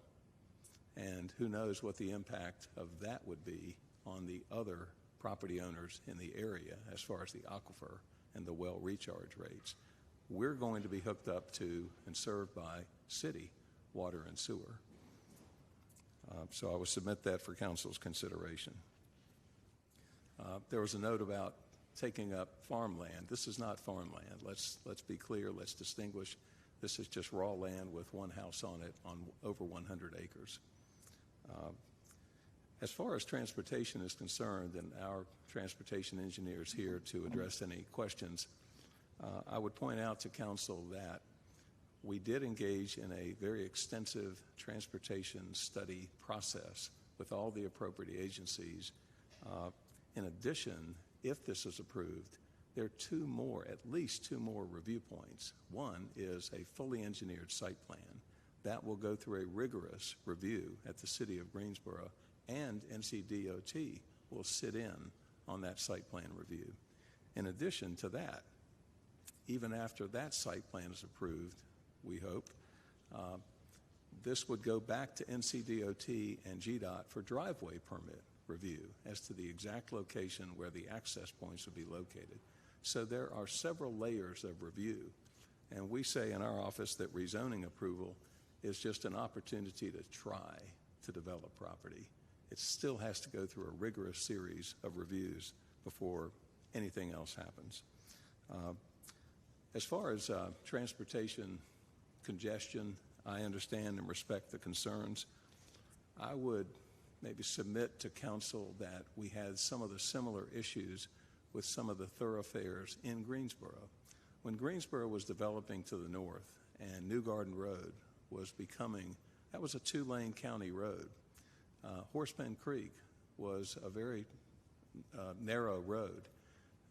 Each developer along those thoroughfares paid for and made the improvements that it needed to make according to transportation reviews. And then the city and the state came in and filled in the gaps. And now I think I would submit to council that those thoroughfares operate well and that they accommodate the traffic, and the development brought those improvements to those transportation systems. And that is the logical way that things happen. That's what's been happening for decades in the city of Greensboro. Someone suggested that we just wait and do this later. I don't think we can wait. I think now is the time. We have what I would consider we're living in a generational chapter of Greensboro's history, and we have such great economic development and activity here, and we have got to find a way to accommodate it. People are moving here. They're not moving away. They're moving to Greensboro, and they want to live here. And this is a unique window of opportunity to provide reasonably affordable housing, a variety of housing types in a key location located near an interstate system that will get people to the new mega site and the airport area very quickly, very efficiently. So I suggest that we have an opportunity to seize the moment, and we hope that you will approve that, our applications, and take advantage of this opportunity. And we thank you for your consideration. Thank you, Mr. Isaacson. Mr. Winfrey, did you have you have 5 minutes for rebuttal.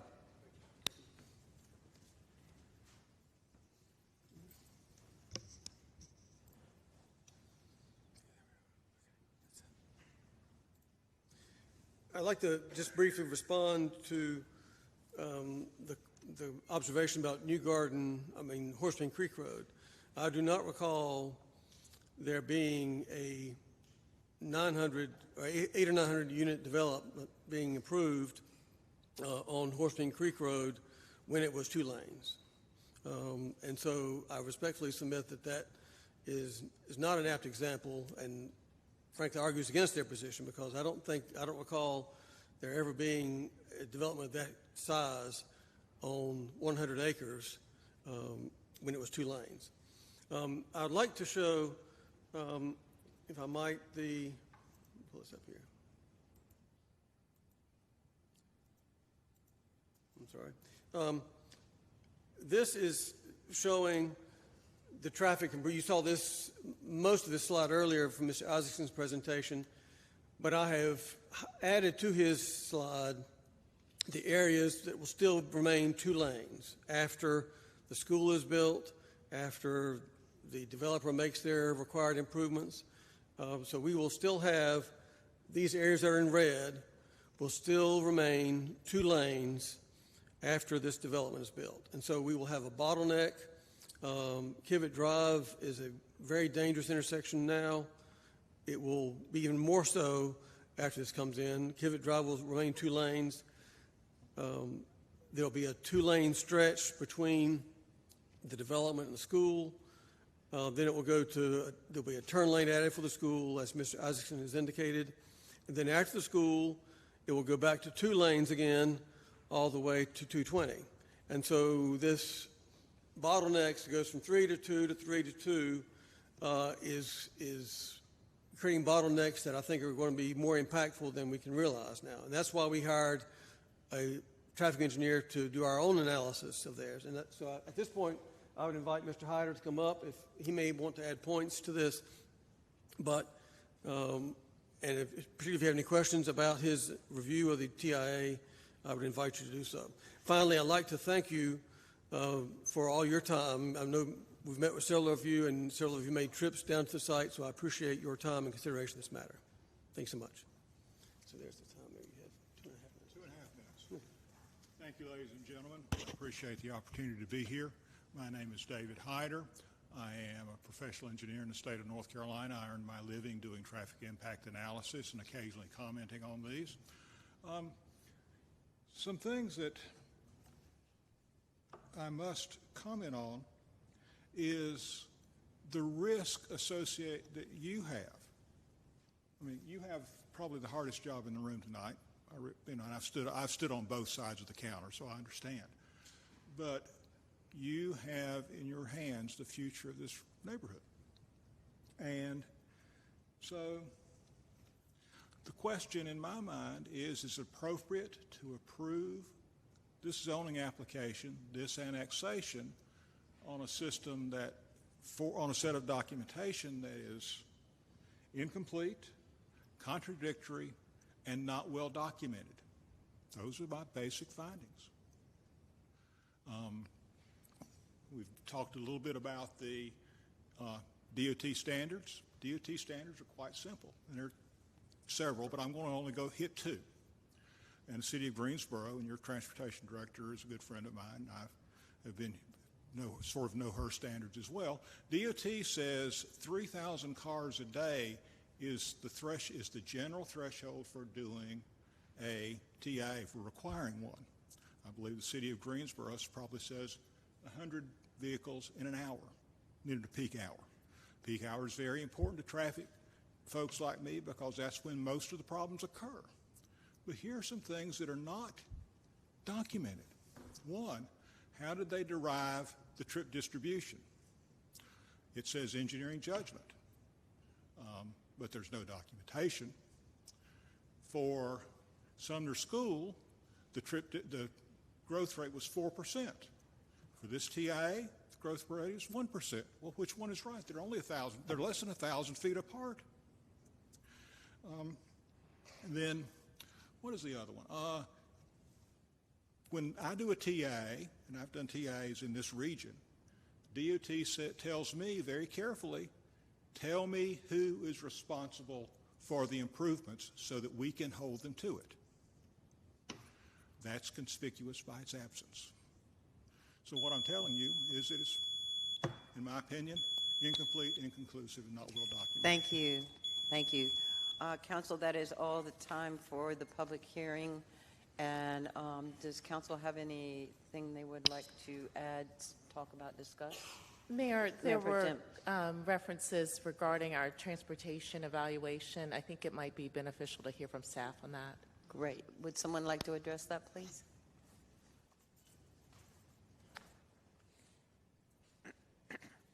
Thank you, Ms. Cochran. Good evening. Hannah Cockburn, Director of Transportation.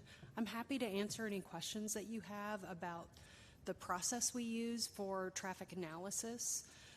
As has been mentioned many times in the past, as you're going through these land use decisions, the traffic impact analysis document really is looking at what is the projection for new trips being generated by this change in land use, where those trips will interact with the existing roadway network. And in this instance, NCDOT has a lot of influence about what the recommended and required improvements look like based on those changes. All right, any questions? Sorry, Ms. Cockburn, there was specific references made to the TIA being incomplete for this project. I think it would be worthwhile just for the audience and for the public that's watching for you to address those, please. Sure. So in this instance, the TIA is complete. It was accepted both by NCDOT, which is important in this case because these are their streets, as well as GDOT. Some of the things that were pointed out are acceptable practices at the point in time where we are at. As we go through the development process, if you decide to rezone this property and bring it into the city limits, we go through a very detailed technical process in conjunction with the developer and their engineers to ensure that the required improvements are made in a timely way that matches the requirements of the development. All right, Ms. Thurm. Question, Ms. Cockburn. In much of the video, we saw the Guyam Turner trucks going through that section of road, which I know they use on a regular basis for their large equipment. Sure. There is another direction for them to get to the highway. That is correct. So if they can't go that way because of traffic or whatever, they can, I don't know the road because I turned down it, but it takes you all the way down and goes to another section of the highway. They can still get to the highway. There are multiple routes for them. Yes, that's correct. Thank you for clarifying that. Thank you for please, clarifying. we must keep decorum, please. Thank you. Were you finished, Ms. Thurm? Yes. Okay, Mr. Holston? Just a quick question, Director. You talked about acceptable practices, and I know that we heard some conversation about projected growth, 4% versus 1%. Can you share thoughts on that? So what Mr. Hyder was referring to is the background traffic changes. And that 4% that was discussed with the Sumner Elementary School traffic impact analysis was incorporated already into those considerations. So that additional 1% that was mentioned is on top of that. So it's cumulative. As we evaluate all of these different developments, we're taking into consideration the previous work and analysis that's been done at Sumner School, at some of the other sites that have already been approved in this vicinity. So it is truly a cumulative analysis, not just it feels and looks like it's individual, but from the part you don't see, it is truly cumulative in nature. All right, Ms. Thurm. In addition, I know that the school is going from something less than 1,000 feet of stacking to over 3,000 feet of stacking. Yes. Is there any numeric number that you can share with any measurement of what that will do to the backup at drop-off and pickup? And I know currently it backs up that road pretty severely at times. One of the other important things here is Sumner School will be getting a traffic light at their entrance. That was one of the requirements of that traffic analysis. That, in addition to the way that the new traffic will be managed on the school site, should drastically improve those conditions. You know, when that school was originally built, our traffic expectations were really different. And the new school is meeting today's challenges by designing the entrance and exit process on the site to pull those vehicles off of the road and store them while people are waiting to pick up their children, and then removing them as quickly from the site as possible. The backups that we saw in the video, you would anticipate those would go away because those would be held internal to the school property? We are very optimistic that the changes that are anticipated at the school. Excuse me. Please. No, we have rules of decorum, so no outbursts, please. In tripling the stacking, providing much more stacking space and managing it appropriately. You know, as the school opens, and this is happening as Guilford County is improving and changing schools all over Guilford County. We work very closely with them as new schools open to ensure that they have a good handle on how they're managing the traffic coming in and out, so it's not impacting the public street network. Thank you. All right, anyone else? Seeing none, I do need to close the public hearing. Do I have a motion to close the public hearing? Moved by Mr. Holston. Do I hear a second? Seconded by Ms. Thurm. All in favor, please say aye. Thank you. We will move on to, if everyone has their questions, is there any discussion? Any discussion from council? All right, I would accept. Yes, I'm sorry. I Ms. will Thurm? say something. I know there was discussion and question about Horsepen Creek versus New Garden Road. I can tell you that I lived on New Garden Road 40 years ago when it was the 2-lane, and when we regularly had deer standing in the middle of the street after dark. The deer are still there, by the way. They just are on the side streets. But I can say that the traffic on that road has dramatically changed. The apartment complexes, the neighborhoods that have been built, my neighborhood, which has been built since that time where I'm living now, you know, all those came in pieces with the development of the Target Shopping Center, et cetera. As New Garden got widened, that brought even more development, and it did end up filling in all those pieces in between. So I am familiar with starting out with a little 2-lane road and how that changes over time. And it does fill in as development comes. Somebody's got to be first. And I think that's what we're looking at is the first.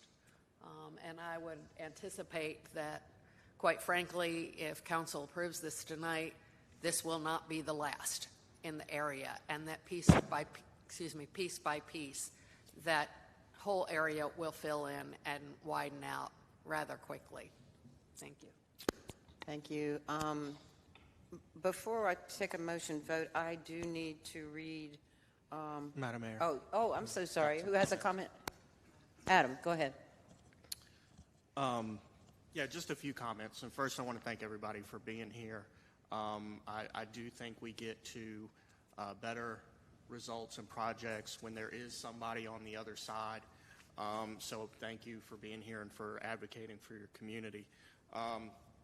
You know, we've talked about the need for housing in Greensboro and the need for mixed products, right? Diversification in housing. This is one of those projects that brings that to the city and is close to some of our large employers.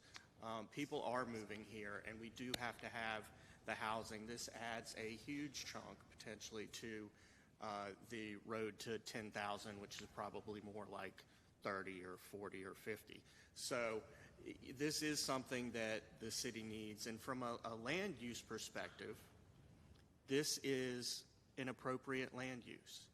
The road configurations and the stormwater runoff, those things will get worked out at the technical review stage of this process. And if certain standards can't be met, then plans have to be changed.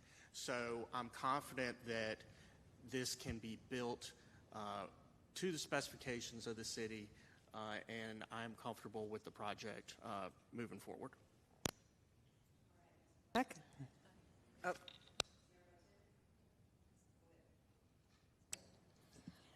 I just wanted to share that I do appreciate the interaction that we had with the community and being able to add some conditions onto the development. I think that they will enhance the project. I do agree with Councilmember Thurm that the development is coming in this area, and I am more concerned with the quality of product that we're getting in the area, and I do believe that this is a quality product. I also believe that it will also bring a tax base to the area that we actually need, and so I am going to support it. And I also want to say that, you know, today our governor signed an executive order directing us to move forward with accelerating our housing development. And this is an area in District 1 where growth is going to happen. And I think that this is opening the door to more development. I hope that we can come to some agreements on what that development can be, but the density is going to happen in this area. And I'm just glad that this product is quality coming to District 1, and I am going to support it. So thank you. Thank you, Councilmember Holston, and then Mayor Pro Tem.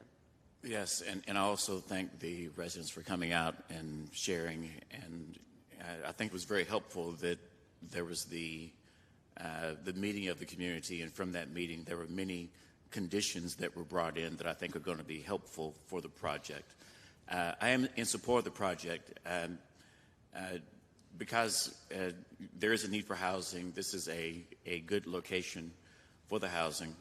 I did have one question that was answered in the minutes from the Planning and Zoning Commission, and that was that it was noted that the property itself is not contiguous to the boundary lines of the city of Greensboro, which brings into effect, can these residents receive adequate services being where they're located? With water resources, with police, with fire, with EMS. And those questions were answered, that the city staff says that from fire, from police, from Metro 911, which is critical for the health and safety of any community, that they can be properly and adequately served in a timely basis. And with that, and with the other attributes that have been mentioned, I will be in support of the project. Thank you. Mayor Pro Tem. Thank you, Madam Mayor, and I appreciate the comments of my colleagues. I think what I would add to this, and I think the comment was said earlier, if not this, it will be something else. And I think that's the reality of where we are. We are in a period of growth here in Greensboro, and what we want that to look like is an understanding of what quality can bring brought to our marketplace.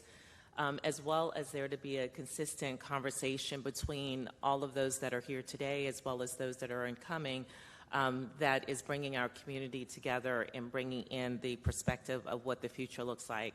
I think what this charges us to do is to look faster and more diligently at how we are growing this part of our community. The map and the chart that talked about the time it takes for growth to happen, for roads to be approved, those processes, that's something that we really need to push on in terms of expediting. We really need to be thinking about how we're going to move people between here and the work centers that are existing both down Randleman in terms of the Toyota plant, as well as at the airport and other areas. This is really the challenge for us as a community. This is a challenge for us as a state. We really should be focused around how do we ensure that growth is happening, because we do want people to come here. We do want to invite them here and not for them to move somewhere else. But we want to also be mindful of the fact that we're creating a new pressure to our communities as well. And so to the extent that we can expedite and really partner with the state in terms of how we bring transportation facilities to bear, as well as thinking creatively. You know, at some point I really do think we need to think about a high-speed rail in this community. And this is part of it. It's how are we going to get people around? How are we going to access jobs? How are we going to get access to housing? And this is what growth looks like. So thank you all for the time you've taken and diligence that you've given to us into this process. Anyone else? Hearing none, I do just want to state that I really do appreciate, and I've spoken to several people in the community and went to one of the meetings. It is tough when you have development coming into your neighborhood. I always bring up that, was right off of the 2-lane New Garden Road, and then Brassfield, and then there were going to be apartments across from me. And of course, we were all worried at first, but I do have to say, and I've said many, many times before, that I walk out my front porch and I see the apartments, but the crime has not increased. My house value did not go down. It actually went up. It brings more things to the area that people want and need. So having said that, I would definitely, in just a moment, accept a motion. But for transparency purposes, I must disclose that 3 years ago, I hired Attorney Winfrey for a real estate matter. I have hired him none since then, and in no way am I benefiting directly or indirectly, personally or financially from this matter. I do not have an ongoing client relationship with Attorney Winfrey, and I do not believe it affects my ability to consider this matter fairly. So I just wanted to mention that to council. I know we've had a lot in social media lately about transparency, and I want to be fully transparent that I have had that client attorney contact with him. But so moving on, I would accept a motion. Move the item. Okay, I've got to move the item. Councilmember Black, Councilmember Thurm, seconded. Council, please vote.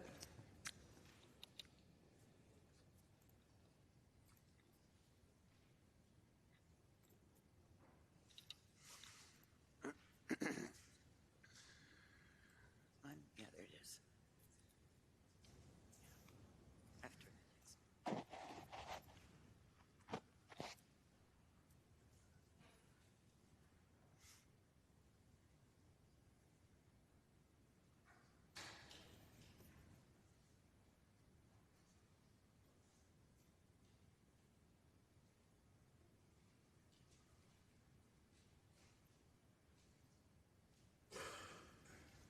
And that carries 9-0. Item H3 requires a statement of consistency.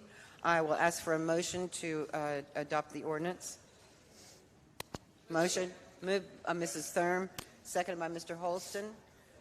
Statement of consistency, please. The Greensboro City Council believes that its action to approve the original zoning request for the properties at 5101, 5113, and 5327 ZZ Old Randleman Road from County AG and County RS 40 to City PUD to be consistent with the adopted GSO 2040 Comprehensive Plan, and considers the action taken to be reasonable and in the public interest for the following reason. The request is consistent with the Comprehensive Plan's future built form map and future land use map.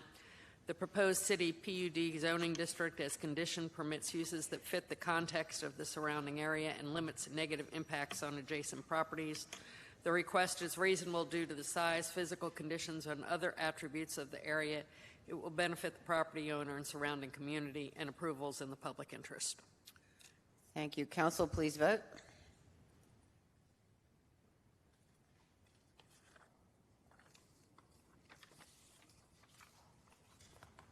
And that carries 9-0.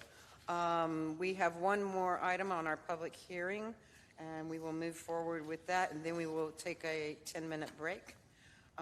Item H4, public hearing for an ordinance annexing territory into the corporate limits for property located at 3700 Liberty Road, 0.49 acres. Tammy Roberts of Homes Built by Design Incorporated for David Dalton. And item H5, public hearing for an ordinance for original zoning for 3700 Liberty Road, Tammy Roberts of Homes Built by Design Incorporated. Mr. Carter. Thank you, Mayor Abiswader. This is the zoning map for the subject property, showing that the property contains approximately 0.49 acres and is located west of Liberty Road and south of Delmar Drive. This is an annexation and an original zoning request, so again, there will need to be a recommendation, or not a recommendation, but two motions for tonight for final action. The request is to go from County RS40 to City R3. North, south, and west of the request are zoned County RS40, and east of the request is zoned County Limited Office and County RS40. This is the aerial map of the subject property. The aerial map shows that the property is undeveloped. There is a single-family dwelling that is currently under construction at this location. North of the request contains single-family dwellings. East of the request contains a medical facility, which is a dental office, and undeveloped land. The use on the undeveloped land may be agricultural in nature. The south and west of the request contain undeveloped land. The future land use map designates the property as residential, and the future built form map designates the property as urban general.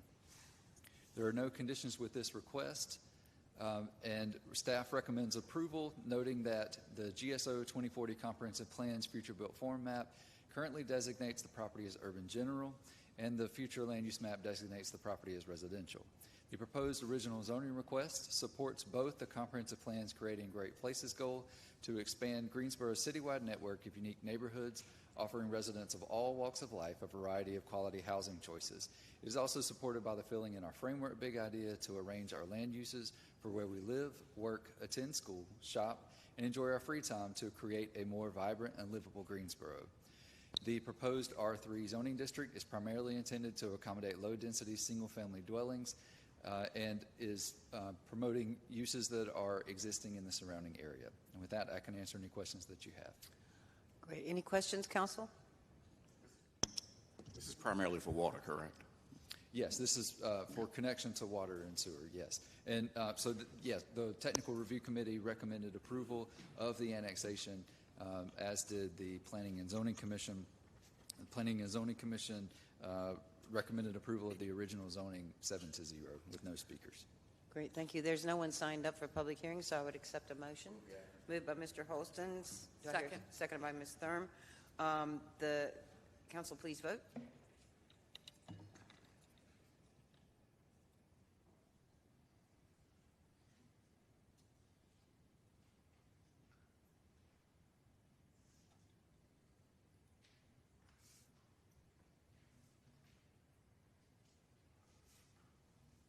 And that carries 9-0. Item H5 requires statement of consistency. I would ask for a motion. Moved by Councilmember Holston. Do I hear a second? I'm sorry. Seconded by Councilmember Black. If you would read the statement of consistency. Thank you, Madam Mayor. The Greensboro City Council believes that its action to approve the original zoning request for the property at 3700 Liberty Road from County RS40 residential single family to City R3 residential single family 3 to be consistent with the adopted GSO 2040 comprehensive plan and considers the action taken to be reasonable and in the public interest for the following reasons. The request is consistent with the comprehensive plan's future built form map and future land use map. The proposed City R3 zoning district permits uses that fit the context of the surrounding area and limits negative impacts on adjacent properties. And the request is reasonable due to the size, physical conditions, and other attributes of the area. It will benefit the property owner and surrounding community, and approval is in the public interest. All right, council, please vote.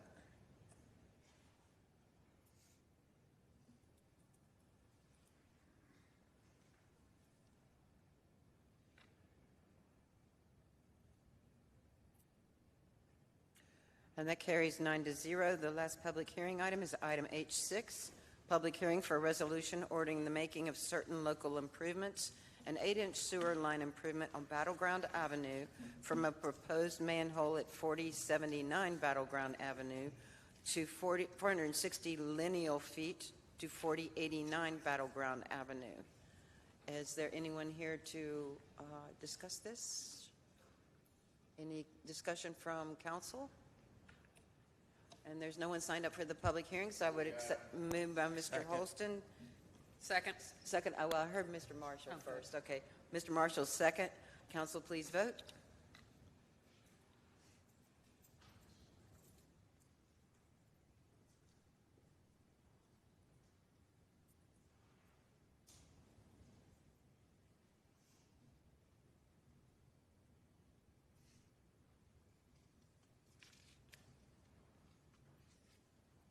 And that carries 9-0. We will return in 10 minutes.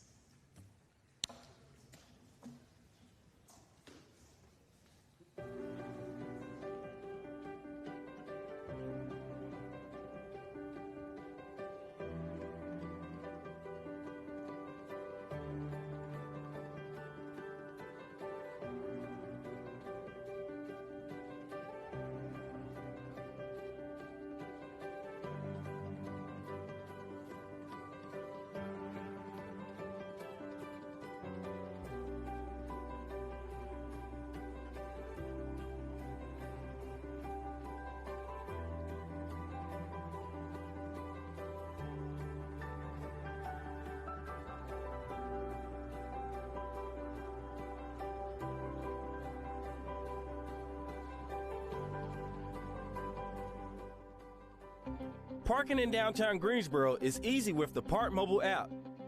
You can easily pay for parking in any public surface lot or on-street meter location using this simple, user-friendly app.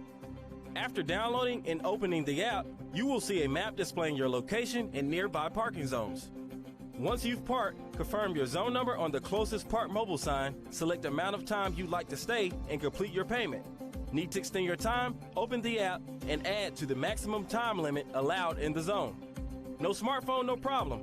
Call 877-727-5301 to set up your payment. Need ADA accessible parking?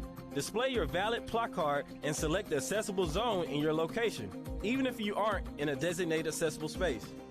Friendly reminder, parking is free in public surface lots and on-street locations after 5 p.m. Monday through Friday. Parking is also free all weekend and on city-recognized holidays. So plan your next trip downtown, support your favorite small businesses, and don't forget to use the Park mobile app for convenient, hassle-free parking payments.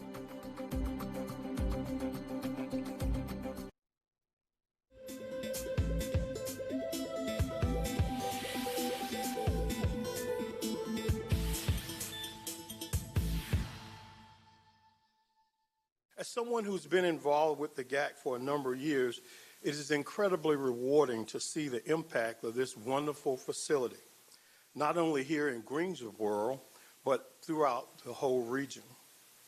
The Aquatic Center has become an enormous asset to our community, and today we pause to celebrate, and is just one example of the many things that it continues to do to make our community better.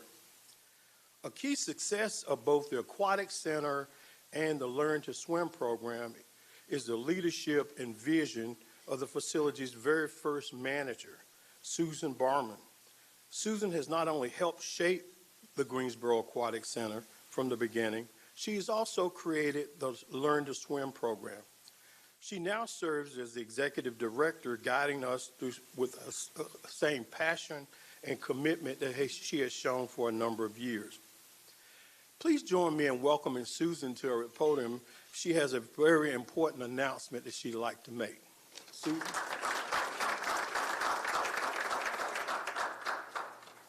Thank you, Larry. Well, as always, it's a very busy week at the Greensboro Aquatic Center hosting our Learn to Swim second graders. Keeps us quite busy year-round. This week, we're hosting Joyner Elementary School, and Joyner's one of 54 planned schools for this year. Yeah, 54. It's a record number for the Learn to Swim program this year, and one we're proud to be planning on and are well underway with. I believe we've completed 21 schools thus far.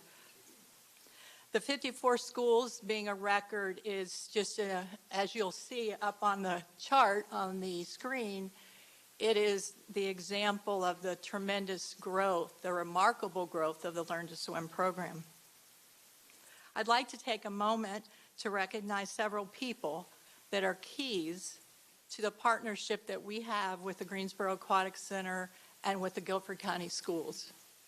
I'm going to start with the Greensboro Aquatic Center's Learn to Swim coordinator, Leanne Williams, who is instrumental in planning for 54 schools and getting them scheduled. Leanne, thank you for all your hard work. Thank you. It's really my pleasure. I can tell that it is. And I love your passion.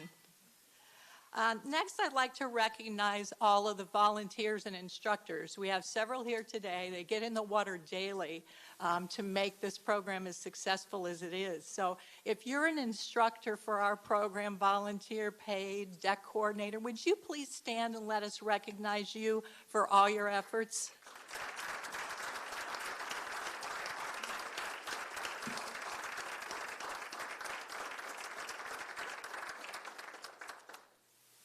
And I don't see her. Is Becky Hayslip here?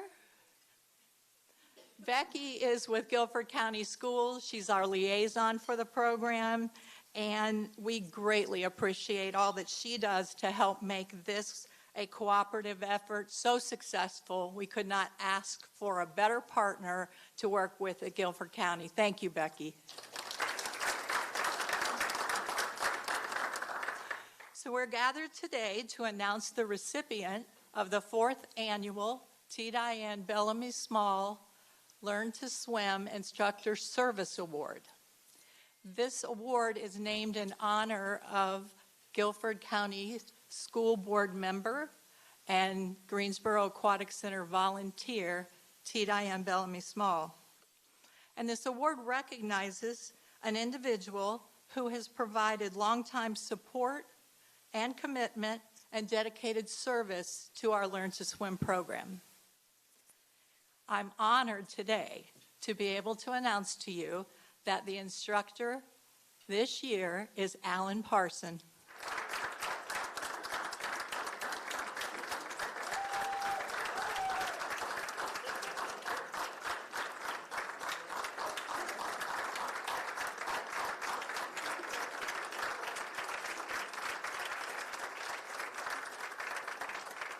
Alan has been with the Greensboro Aquatic Center since our first year. He is truly a role model as an instructor. He's incredibly patient, and he does a great job in teaching. And despite having done this for so many years, he remains at the highest level of commitment, dedication, and passion for this program in teaching the young children of Greensboro how to swim. We are so fortunate to have him and that passion that he brings to our swimming program. So congratulations, Alan. Thank you.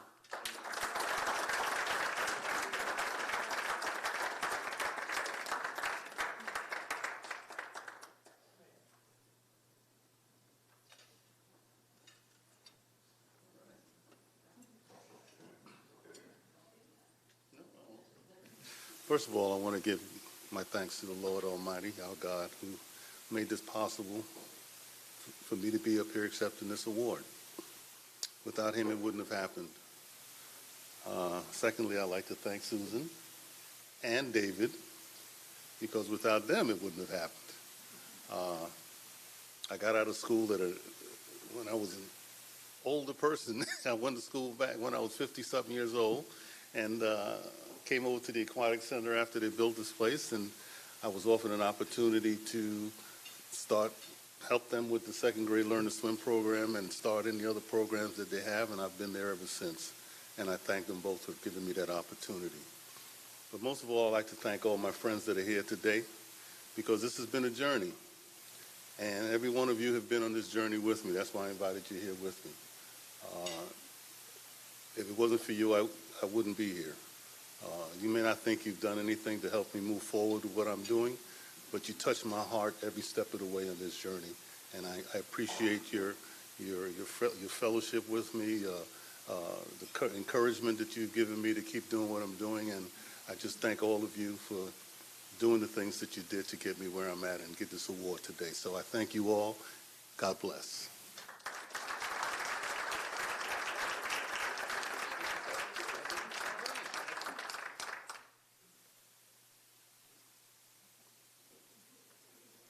Thank you, Alan, and congratulations to you again.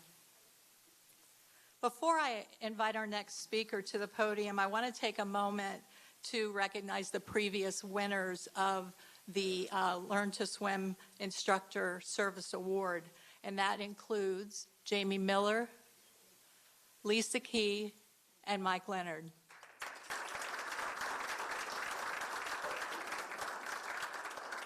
As many of you know, Mike is no longer with us, but we do have his family here today to represent him. Where are they? Back in the back. And I think it's just wonderful that you're here and to keep his memory and to honor him and the hard work that he did to support the program. So thank you all for being here and helping support again, and to the past recipients.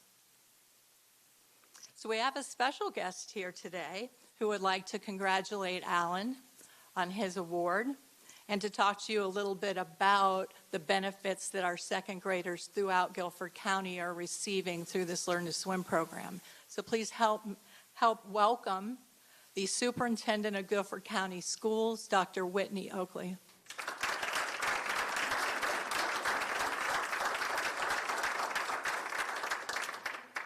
I was sitting right next to him, and he didn't know I got to come tell him congratulations. But on behalf of Guilford County Schools, I just wanted to say thank you and congratulate Alan and express our real sincere gratitude, not only for just your willingness to show up, but also your willingness to collaborate and your dedication that Susan talked about to the Learn to Swim program. It's a really fantastic collaboration. We try lots of different collaborations in the school system, but this one is sticking and growing and benefiting a lot of kids. And it's just a really good example of what it looks like when community comes together. The collaboration with the Aquatic Center has provided an incredible opportunity that many of our students wouldn't have otherwise. Also want to say thank you to our board member, Bellamy Small, for her commitment to this effort over the years and her leadership so that students can gain these valuable skills that will serve them for their whole life. The ability that kids gain through Learn to Swim are not just potentially life-saving, but they also encourage a more physical, active lifestyle, supports their overall health and fitness, and opens the door to other kinds of swimming activities, which is what we see, and that's really, really helpful for our schools. It's also exciting to see the growth that this program has shown over the years, and that there are now more than 20,500 GCS students who have completed the program since its debut back in 2011. So yes, congratulations. Along with many other educators who are here in the room, raise your hand. There we go. We got principals, teachers, counselors, central office staff who also help make this happen. But we share in the Aquatic Center's vision of making this life-changing program available to as many GCS second grade students as we can, and it seems to be working. Just want to say thank you to this board for overseeing the Learn to Swim program, to its leadership and staff of the Aquatic Center for teaching our students these very valuable skills that will benefit them for the rest of their lives. We think that this partnership continues to be one that enriches our school district, but also our community as a whole. So thank you.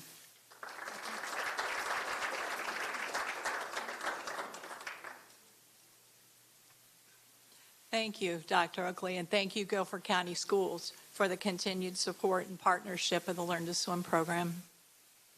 The success of the Aquatic Center and the many community offerings such as this Learn to Swim program would not be possible without the support of the Greensboro City Council.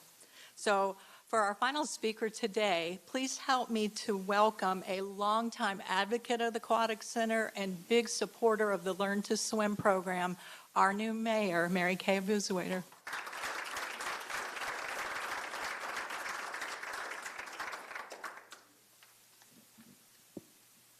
Thank you, Susan, and thank you everyone who is in attendance. I would like to recognize my colleagues. I have Hugh Holston, who is at large, and Tammy Thurm, who is District 5. And then we have 6 new council members who are busy learning their roles. So there you go. But, you know, I'm just thrilled to be here. And Alan, congratulations. That is just amazing. We sat at a table where he got a similar award before at another location, and I tell you what, you deserve every bit of this. Thank you. Of course, I'm thrilled to be here today. The Aquatic Center is a true jewel in Greensboro. Since opening its doors in 2011, it's hosted championship swimming and diving meets nearly every weekend, and this has generated an astounding $248 million in economic impact. Think about that. You know, we have to look at the numbers, and those are some really good numbers. But, you know, it goes way beyond those numbers. It goes to where the Aquatic Center and the Learn to Swim program are touching our community in many, many ways. You know, recreational, therapeutic, and fitness programs that serve all ages. And I want to say specifically the Learn to Swim program has saved lives, because I personally know some mothers who have lost their children to drownings, and this was well before they were able to go through a Learn to Swim program like this, and they are just ecstatic that there is a program like this. So today we especially celebrate the success of the Learn to Swim program in partnership with the Guilford County Schools, of course, and it's truly heartwarming to see the confidence, the safety, and I've seen these kids and the joy they gain the first time they really feel like they can swim. It's exciting. You know, it is transformative for them, totally transformative. So the Greensboro Aquatic Center, affectionately known as the GAC, has far exceeded our expectations, and we are proud to call it home. It stands as a premier aquatic facility, a source of pride and inspiration for the entire Greensboro community. So thank you all, not only for being here, thank you staff, thank you everyone who has been involved, all of the volunteers, all the educators. I'm sure I'm leaving a lot of people out, but you know, it's so important that we lift up not only the GAC, but this program that is saving lives.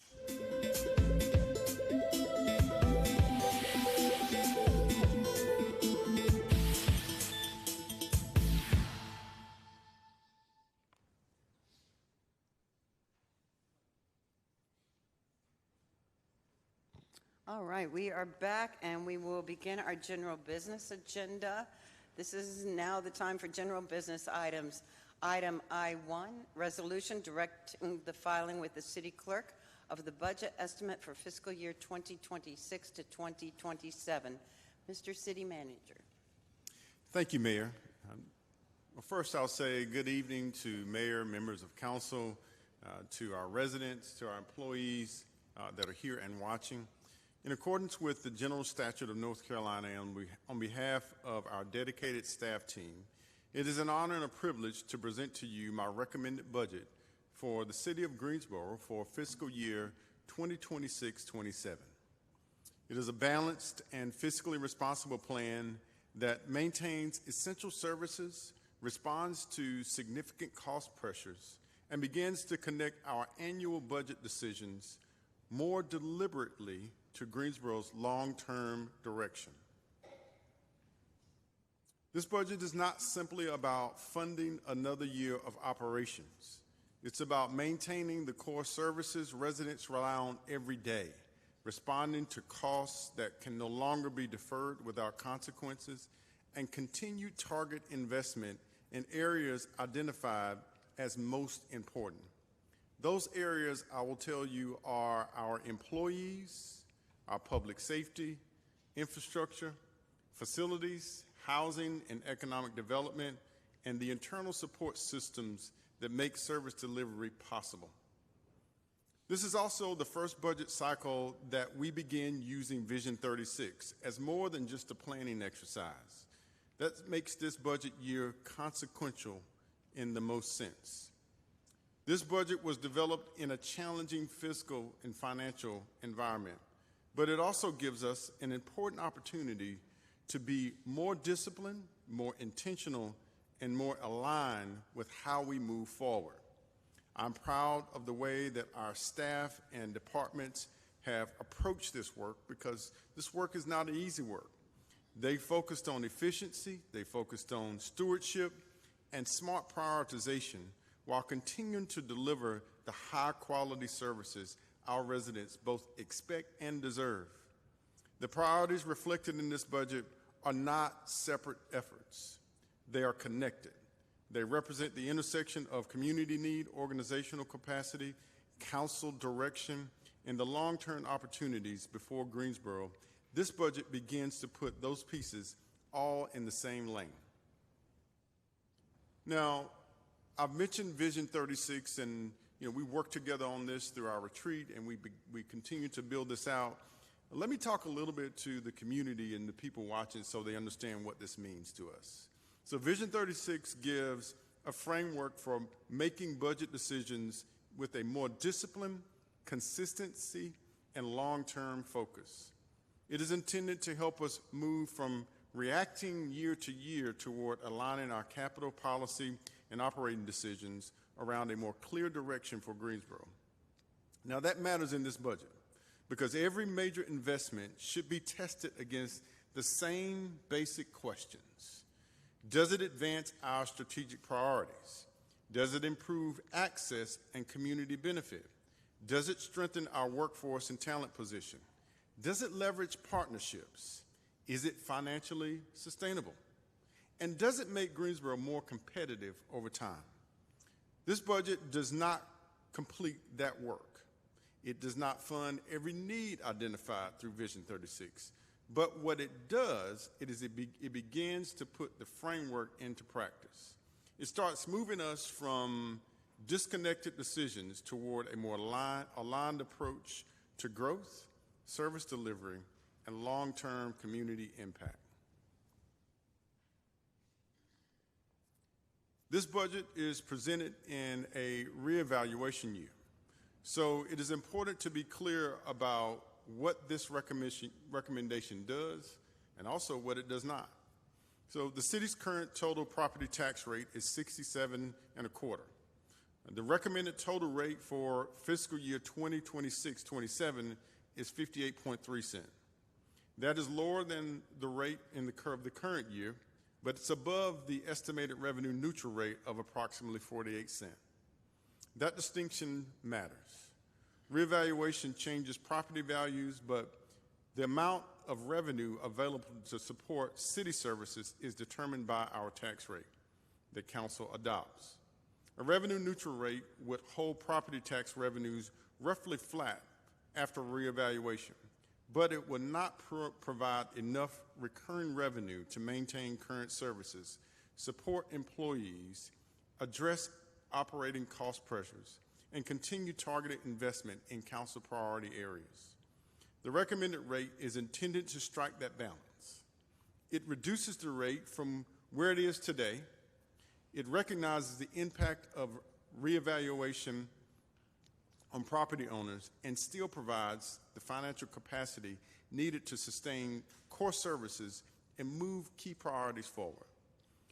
For a practical example, I'll give a home valued at $250,000 under the 67.25 cent rate would pay about $1,680 in annual city property tax. If that same home value increased to $350,000 after the reeval of about 40% under the recommended rate of 58.3 cents, the annual city tax bill would be about $2,040, which is roughly about $30 more a month. And I want to be clear that this recommendation is not about holding the tax rate flat. At the same time, it is not that holding the tax rate flat is not effective to recommend revenue neutral. Let me say that again. It is not effective to recommend revenue neutral. It is a balanced recommendation that you have before you that lowers the rate while recognizing that maintaining services and meeting ongoing obligations requires more revenue than the revenue neutral approach would provide. Now, Our employees are the foundation of every service we deliver. And this budget continues our commitment to attracting, retaining, and rewarding the people who make Greensboro work. This recommendation continues the path toward a $25 minimum wage by moving the minimum hourly wage for benefited employees from $20 to $21.25. That is a 6.25% increase and raises the annual floor from $41,600 to $44,200. Also, for general employees, the budget includes a 2.5% cost of living adjustment and a 1.5% average merit increase. For our sworn police and fire employees, the budget includes a 4% step movement. The budget also increases our roster and seasonal minimum salaries, which is very important to a lot of the services, especially as we approach the summer months. It increases that salary or that minimum wage from $17.21 to $18 per hour. We also continue to support our talent recruitment, our retention, and the compensation tools, including on-call and shift differential pay, certification bonuses, and tuition assistance. These compensation investments are service delivery investments. They help us maintain the workforce needed to provide public safety, infrastructure, community services, and daily operations across Greensboro. Stepping into a few of the specific categories, public safety remains a top priority, and this budget includes close to $11 million in additional investments to support our current operations. The police department budget includes 30 officer positions with COPS grant funding offsetting a portion of those costs for the next 3 years. The budget also supports the expansion of our behavioral health, or other known as BHART, as we continue enhancing our response model for behavioral health. We also continue our violence interruption, neighborhood engagement, and community safety work. In addition to staffing, the budget addresses the tools and systems public safety agencies need to operate effectively, including our Axon technology, Motorola communication costs, the Real-Time Information Center, body camera support, fire truck financing, and major equipment replacements. These investments in people, response capacity, and modern public safety operations. Another area of focus is infrastructure. Infrastructure readiness is one of the clearest themes running through both this budget and Vision 36. Greensboro cannot compete at a higher level if we understate the real cost of maintaining streets, facilities, utilities, and other public assets. The water resources budget totals $213 million and includes $37 million in pay-as-you-go transfers for system maintenance projects.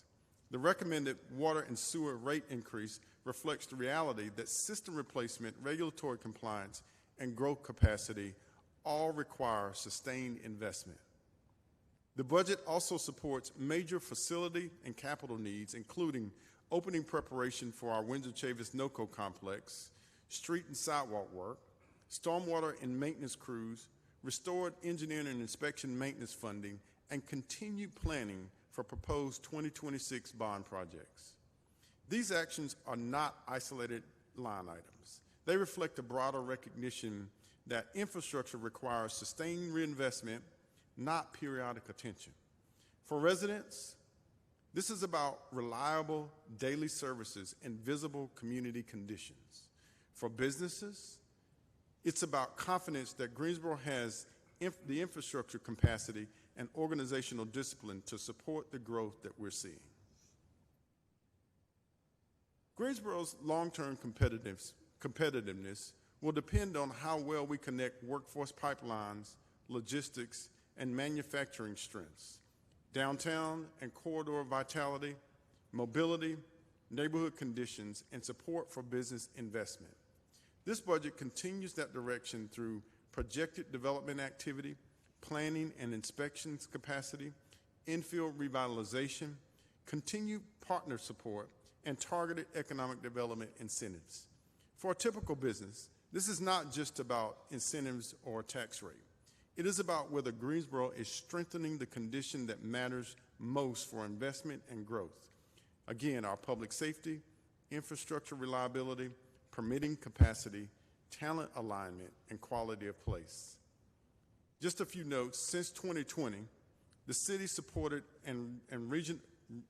regional economic development projects associated with Greensboro's economic development efforts have represented more than $21 billion, I'll say that again, have represented more than $21 billion in projected investments, more than 24,000 projected new jobs. Again, I'll say that, more than 24,000 projected new jobs and 2,000 retained jobs, including major advanced manufacturing, aerospace, aviation, logistics, and technology projects across the Greensboro region. An area that has received much talk is our housing.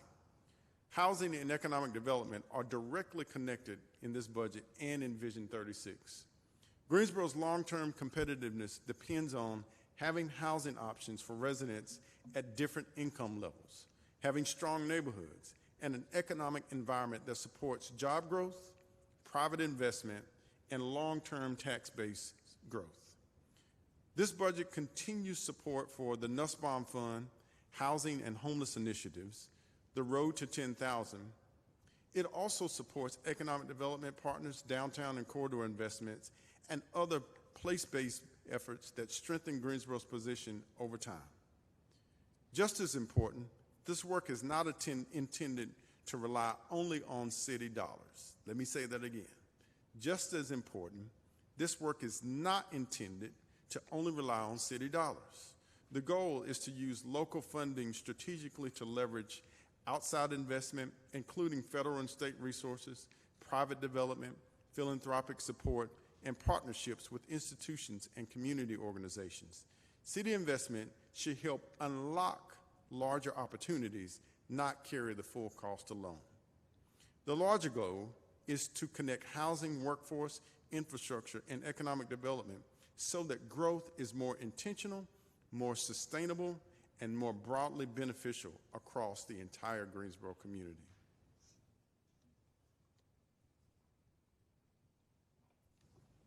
This budget also recognizes that efficiency and internal support are not secondary issues. They're part of how we protect service delivery and build organizational capacity. In a constrained budget year, we're not only asking what needs to be funded, but we're asking what more needs to be done. We also have to ask how the organization can work better, where processes can be improved, and where internal services affect frontline operations.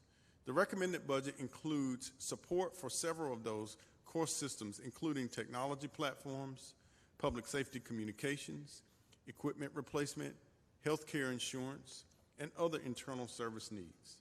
These are not always the most visible investments, but they are necessary for departments to deliver services in a reliable way. This is also where Vision 36 matters. If Greensboro is going to move with a more disciplined and consistent approach, we need the internal systems, the data, staffing, and decision-making tools to support that work. Efficiency is not just about reducing costs. It's about making sure the organization is aligned and accountable and able to deliver. Now, this slide highlights several of the priority service enhancements included in the recommended budget. Some major investments have already been noted earlier in the presentation, including things like compensation, public safety, infrastructure, housing, and internal support. But this slide highlights several other priority investments that haven't been covered. In total, the budget includes 48 new full-time employees through service enhancements. These additions were reviewed through the budget process and evaluated against service needs aligned with council priorities and organizational capacity and long-term sustainability. Other additions support areas such as behavioral health response, stormwater maintenance operations, and internal capacity. At the same time, this budget does not fund every request submitted by departments. I need to say that again because, again, I highlighted at the beginning the work that our departments did. So I'll note that this budget doesn't fund all of the things that were requested by our departments. The organization identifies far more needs than could be responsibly supported in just 1 year. That requires, again, prioritization, sequencing, and in some cases, deferring items to future considerations. The broader point is that efficiency does not mean avoiding every new investment. It means being clear about which investments are most necessary, which are most aligned with our priorities, and which strengthen Greensboro's organizational ability to deliver services over time.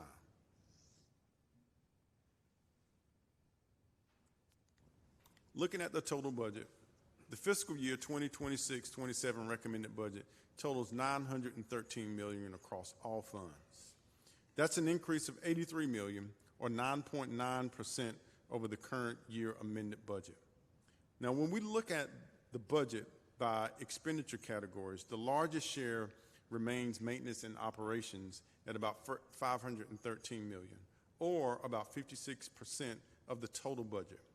Personnel costs are $372 million, or about 41%.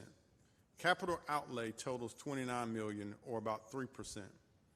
The personnel increase reflects the compensation items discussed earlier in the presentation, including our cost of living, merit, step movements, minimum wage adjustments, our overtime pay, roster, premium pay, pension costs, and restored position funding. The maintenance and operation increases reflect the cost of running the organization. Things like contracts, technology, utilities, transfers, equipment support, insurance, debt-related operating support, and the ongoing cost of maintaining current service levels. The key point is this. The key point is that growth in this budget is not concentrated only in one area.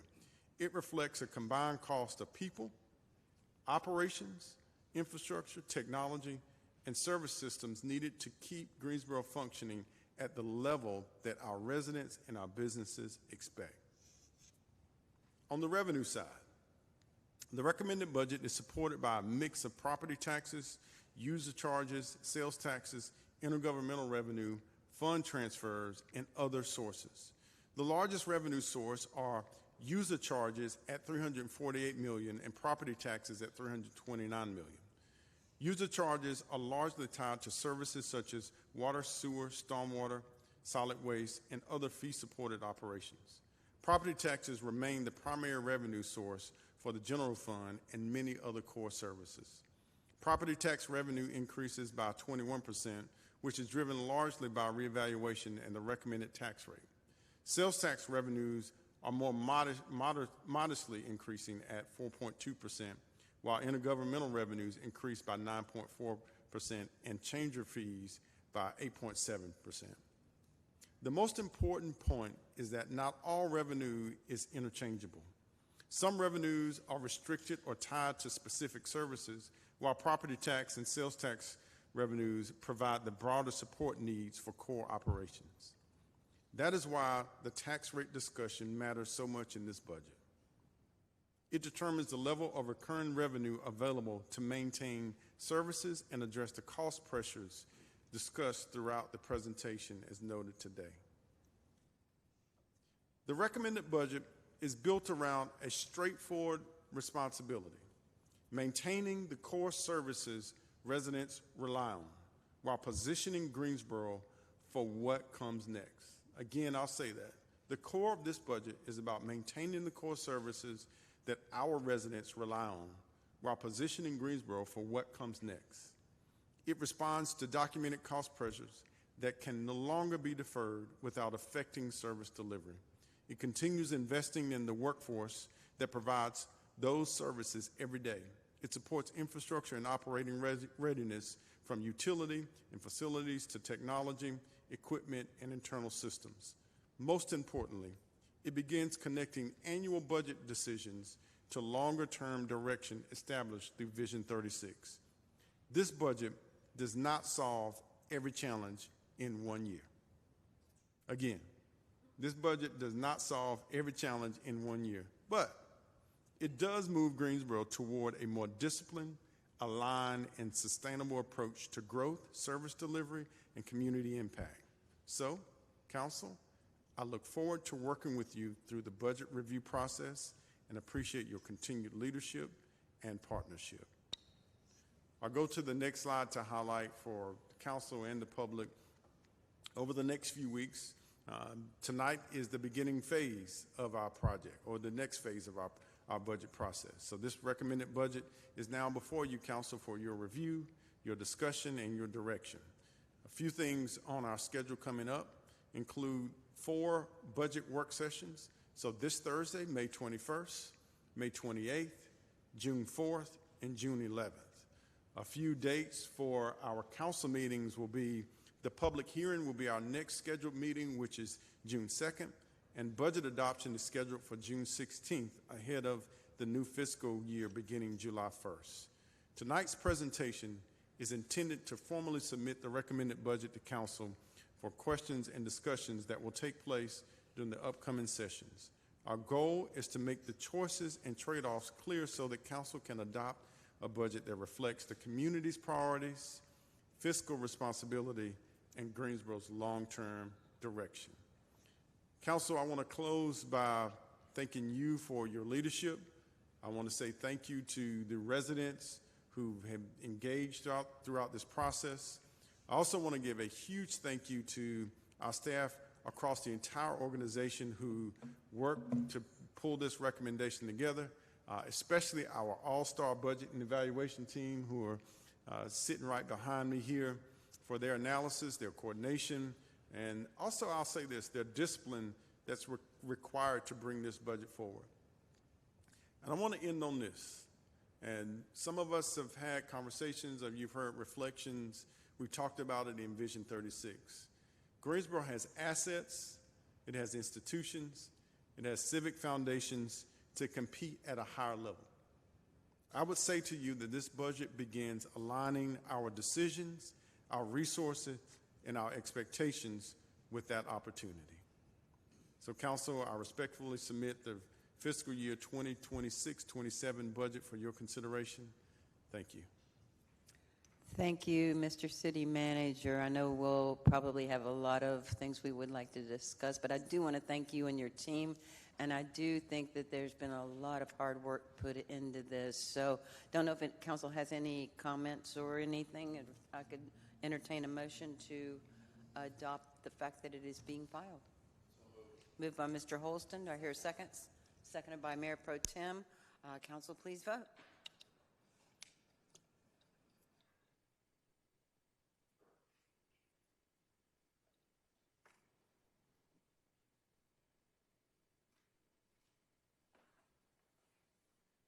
That carries 9-0. Thanks to you and your team. Appreciate it.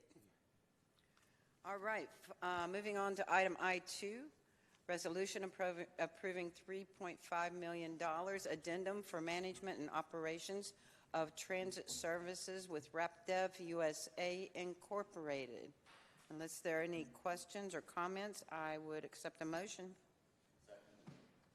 I need a motion. Motion by Councilmember Holston. Seconded by Councilmember Black. Council, please vote. It's okay.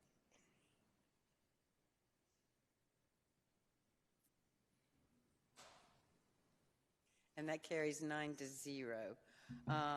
Oh, wait a minute. No, maybe not. Yes, 9-0. Okay, item I3, resolution approving a contract in the amount of, oh gosh, $1,593,143.13 with ADS Environmental Services to provide system-wide flow monitoring, data collection, and rainfall monitoring services for the city sanitary sewer collection system. Unless there are any questions or discussion, I would entertain a motion. I heard Councilmember Black first, seconded by Councilmember Crawford. Council, please vote.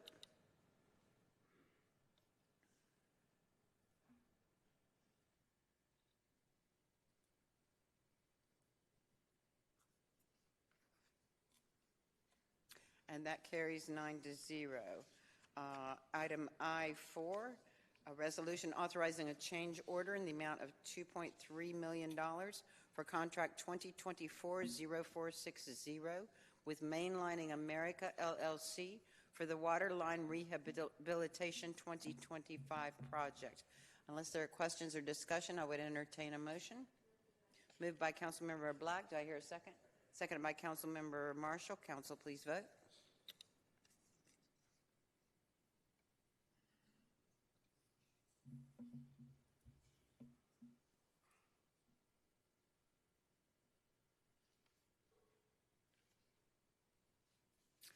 And that carries 9-0.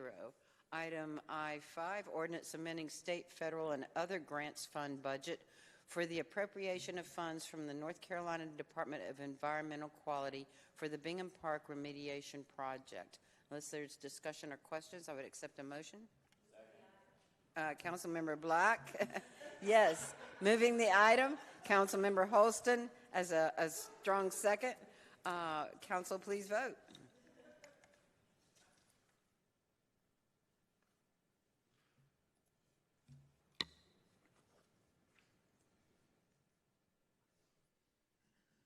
And that carries 9-0.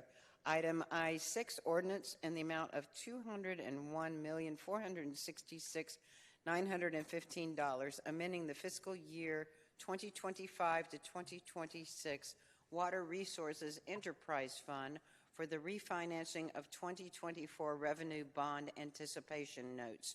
Unless there is discussion or questions, I would accept a motion. Moved by Councilmember Marshall. Seconded by Councilmember Thurm. Council, please vote.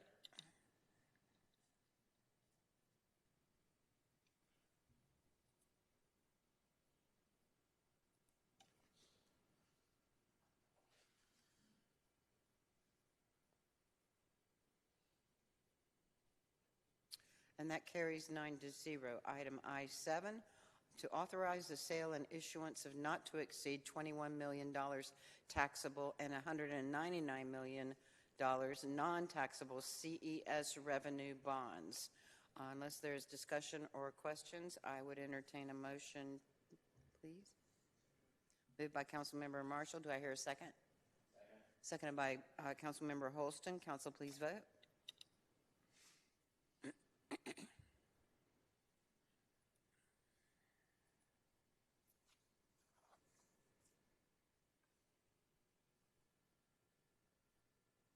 And that carries 9-0. Item I-8, ordinance amending Chapter 5 of the Greensboro Code of Ordinance. If no discussion or questions, I would entertain a motion. Madam Mayor, yes. I think we need a quick explanation Sure. just for the public's information. Sure. Brent Ducharme.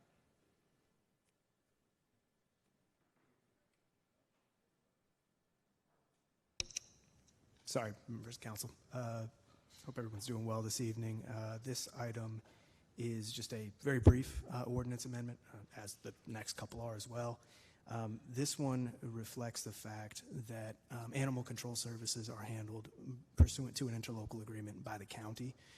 The interlocal agreement provides that the county ordinance is to apply within the city limits, so we're just explicitly incorporating the provisions thereof and adding one additional provision, just noting that if there were an animal-related nuisance to occur within city limits, the city could seek to abate that if necessary, if county enforcement efforts were not sufficient. But again, really just an incorporation of language that's already present in the county ordinance. So. Thank you. I just wanted to make sure the public understood what we weren't doing something outside of their ordinance. Right, right. Do I have a motion? Moved by Mrs. Thurm. Do I hear a second? Seconded by Mayor Pro Tem. Council, please vote.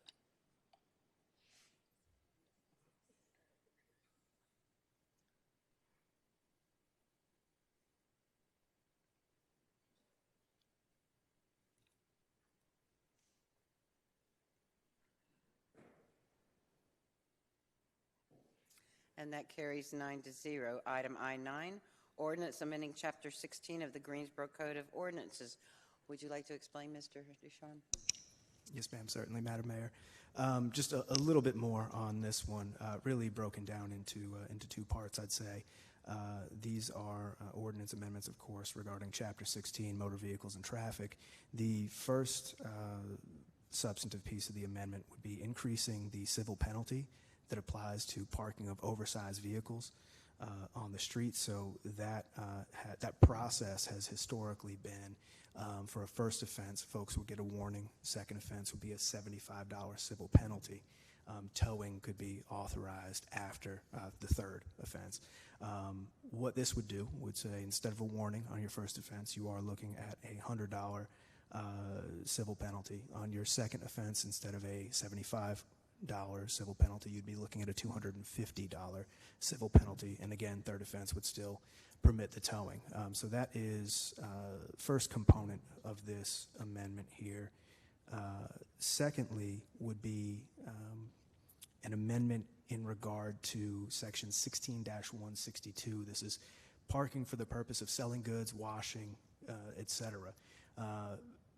The ordinance provision already covers storage. It already prohibits parking on the street for the principal basis of storing a vehicle. There's just not a lot of content to what that means and how that would how that would really apply in a residential context. So the ordinance would be amended to reflect that we're talking about storage of vehicles by garages, dealers, homeowners, doesn't really matter who, right? When they are placing their vehicles on the street, not for reasons incidental to just using the vehicle, right? So if you have your vehicle out there on the street, not moving it for a period of 3 days, that is going to be deemed, parking for the purposes of storage, right? Against that prohibition that already exists in our ordinance. In a residential context, if you are a resident parking your vehicle in front of your own home, that provision would only apply to you if the vehicle that you have standing out there on the street does not have a current license plate. So that's the clarification that brings to that provision. Certainly happy to say a little more if helpful, but those are the two areas. Great. Thank you. Any questions? Yeah, just to clarify, that last example you used about the homeowner with the property, with the vehicle that's stored in the front yard, as long as it has a valid license plate, is that oversized or is that any size? The oversized prohibition would be separate. And sorry, just for clarification, it's parking on the street rather than on the street. Than in the yard. Yes, sir. So the underpinning. Yard? Oh Lord. Yeah. The underpinning theory, right, is just basically the street should not be used as an overflow lot for garages or so on, right? Oversized or undersized? Yeah, well, the oversized vehicle prohibition would already cover that anyway, so this really would apply to your kind of run-of-the-mill automobile. Great. Any further discussion questions? Hearing none, I would entertain a motion. Moved by Ms. Black, seconded by Councilmember Crawford. Council, please vote.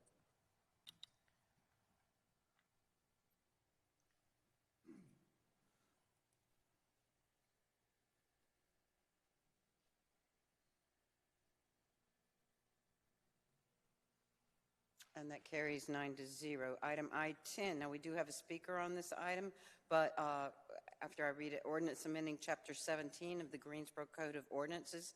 If you would like to go ahead and give the explanation, and then we can hear from the speaker. Yes, ma'am. Again, a fairly brief explanation on this one, right? This is a reflection of existing practice of, process that is permitted under state law. Chapter 19 of the general statutes enables the city to pursue abatement of criminal nuisances, right? Criminal nuisance properties. We've seen this in action recently with properties such as Howard Johnson Studio 6, right?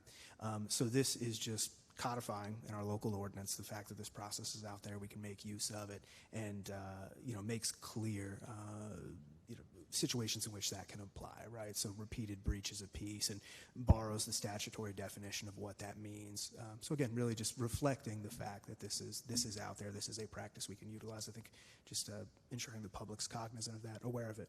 Sure. Great. Thank you. And we do have one speaker, Mr. Hicks.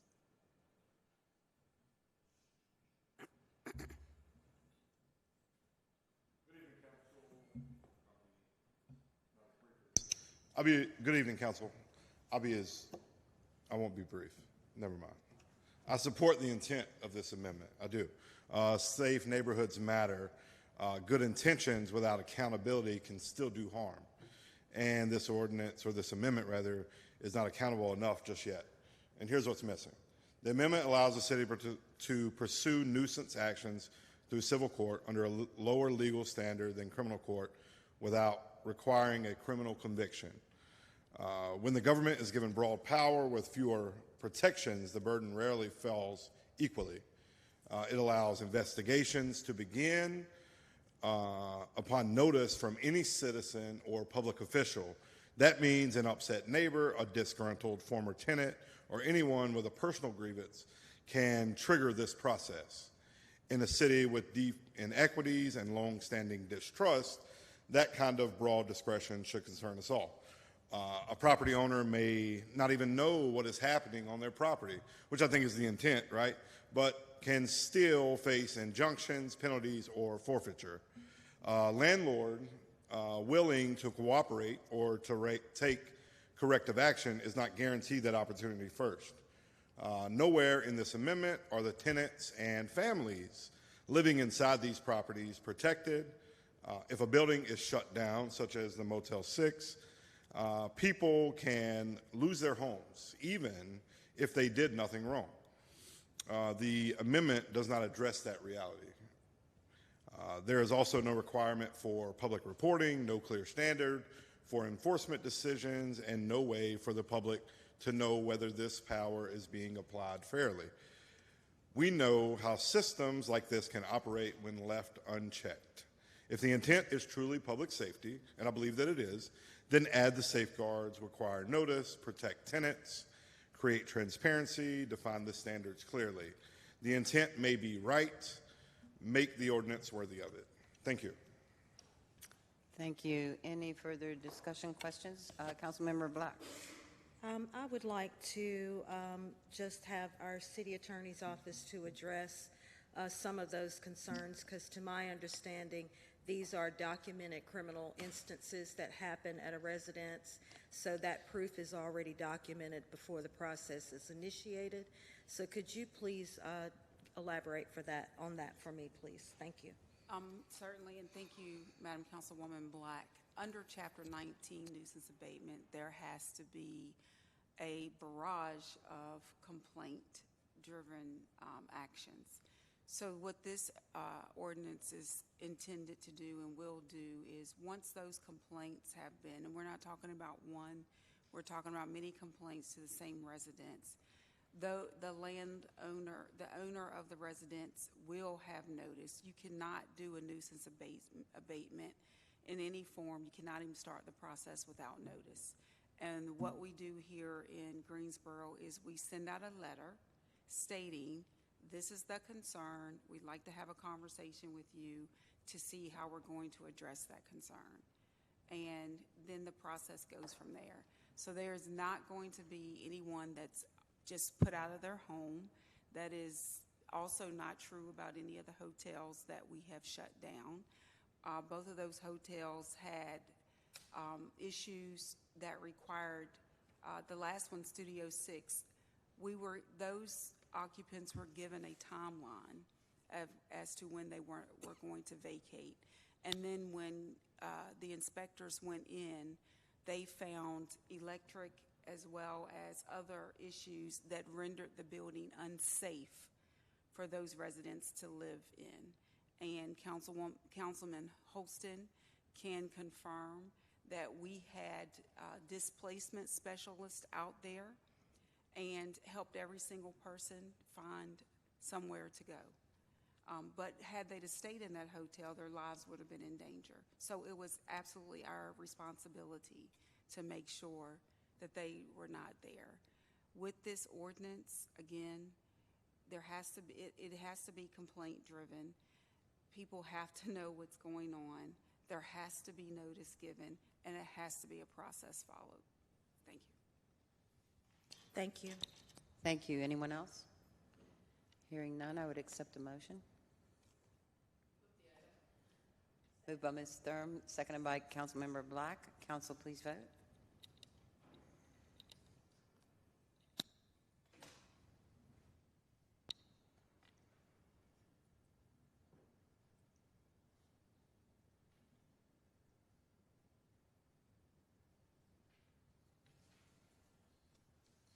And that carries 9-0. We are towards the end of our agenda. Item I-11 is the last Board and Commission appointments for May 19th, 2026. Councilmember Black. Yes, I'd like to reappoint Jasmine Quick Miller to the Board of Adjustments. She's done a wonderful job, and I look forward to having her serve another term. Thank you. Seconded by Councilmember Thurm. All in favor, say aye. Anyone opposed? Hearing none, that passes. Councilmember Allen. No appointments, but just wanted to correct something from our last meeting. I had made an appointment, but we have to do that appointment over, so it'll be done next week. The applications for the ACAD ad hoc commission are ready and up now, and so I've been spreading them around. But the person that we appointed last week did not fill out the application, so they'll be filling that out, and we'll make those appointments and a few other ones at our next meeting. So Great. Thank you. Thank you. Councilmember Holston. None tonight, Madam Mayor. Councilmember Thurm. None tonight. Councilmember Mayor Pro Tem. I'll go down there. Councilmember Parker, Marshall, Councilmember Crawford. I would like to appoint Spencer Jewell, just graduated this evening, has his application in to the Board of Adjustments as the newest alternative. Super. Or alternate. Do I hear a second? Seconded by Councilmember Thurm. Everyone in favor, please say aye. Anyone opposed? Hearing none, that passes unanimously. All right, Mayor Pro Tem. Thank you, Mayor. I'd like to appoint Jen McClinton for the Community Sustainability Council. She too graduated this evening and is a District 4 resident and has been a very active community member. Look forward to seeing her serve. Wonderful. Do I hear a second? Seconded by Councilmember Thurm. All in favor, please say aye. Okay, that passes unanimously. All right, matters to be discussed by all of us. Councilmember Black, I'll start with you.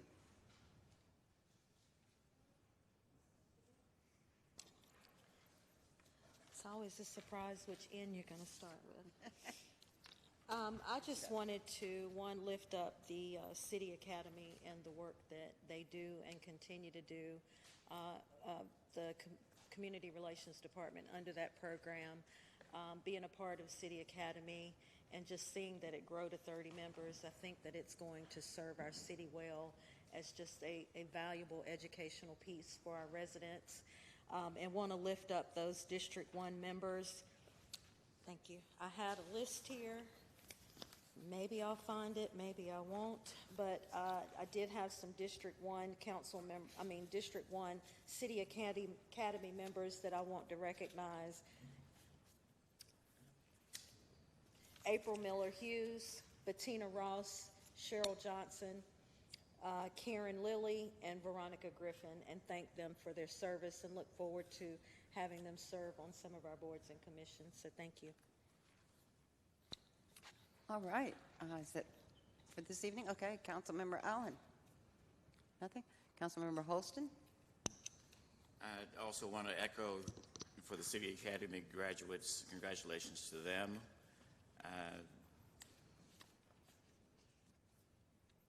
I also want to say that several council members and myself attended the Chamber of Commerce's intercity visit.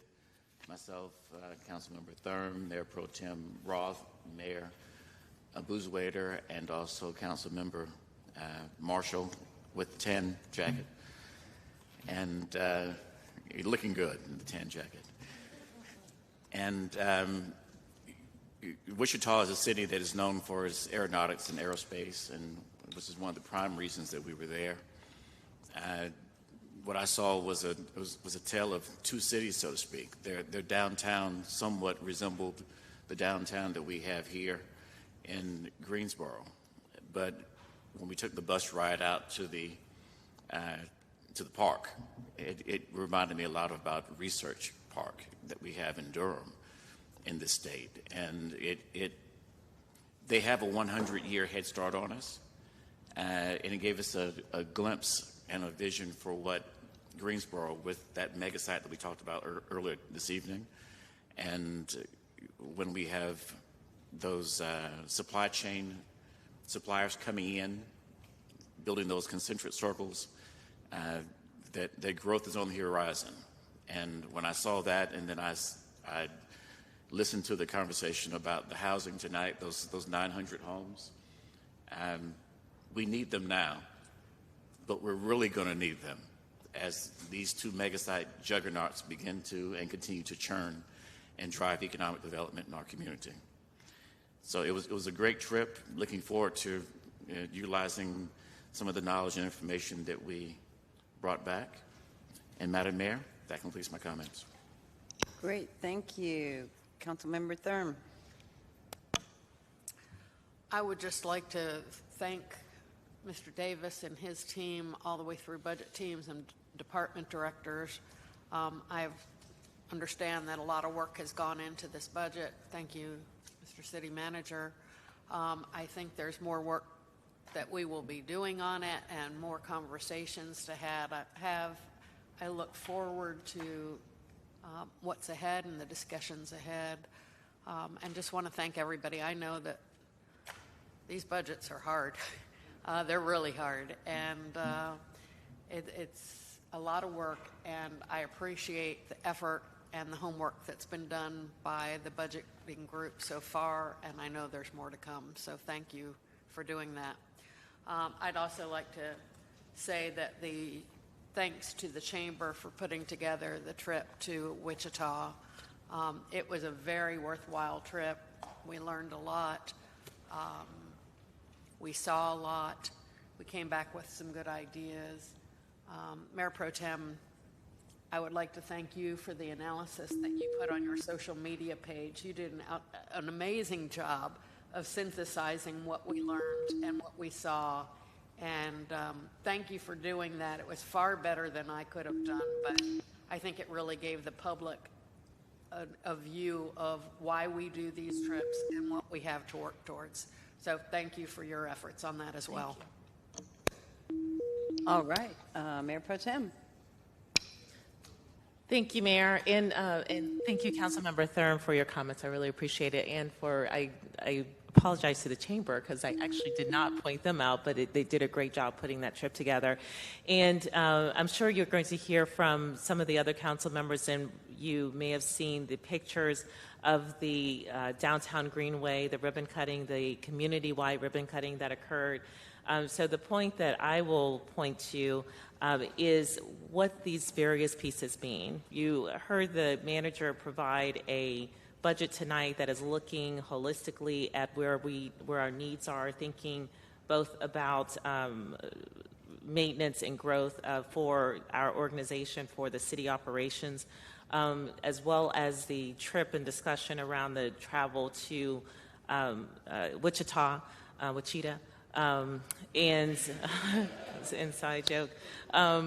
But also the Greenway, all of these elements, as we're thinking about community and community growth, we have to think both about retention as well as attraction.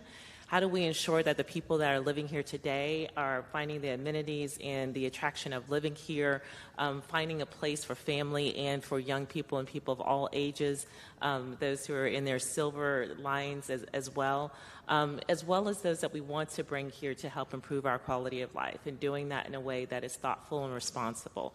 And our Greenway is a part of that. And I hope you've seen the article in Forbes magazine about the Greenway that is saying quite a bit. That was a lot of effort, a lot of funds, and not the least of which the city was a key partner, staff hours and time and energy and creativity that was added to that project. All of these pieces are key aspects of how you grow and evolve a city. And so what's happening here is really essential. As Mr. Halston pointed out, the thinking about how we are evolving in leveraging the mega sites that we have, these are all part of our city taking its next steps. So I look forward to all that's happening, and thank you all for what you're doing. Great, thank you. Councilmember Crawford. Yes, I want to echo thank you to Trey Davis, City Manager Trey Davis, and the team on presenting new council's first draft of the budget. This is really like a 30,000-foot view because we have talked about so many different departments and details and deferred maintenance and just so much of what has to be done. And I really appreciate each department walking us through so much that we don't know so that we can get up to speed to understanding how to build out this budget in a real and strategic way. I also want to uplift to folks that there is going to be some meet and greets with our new police chief.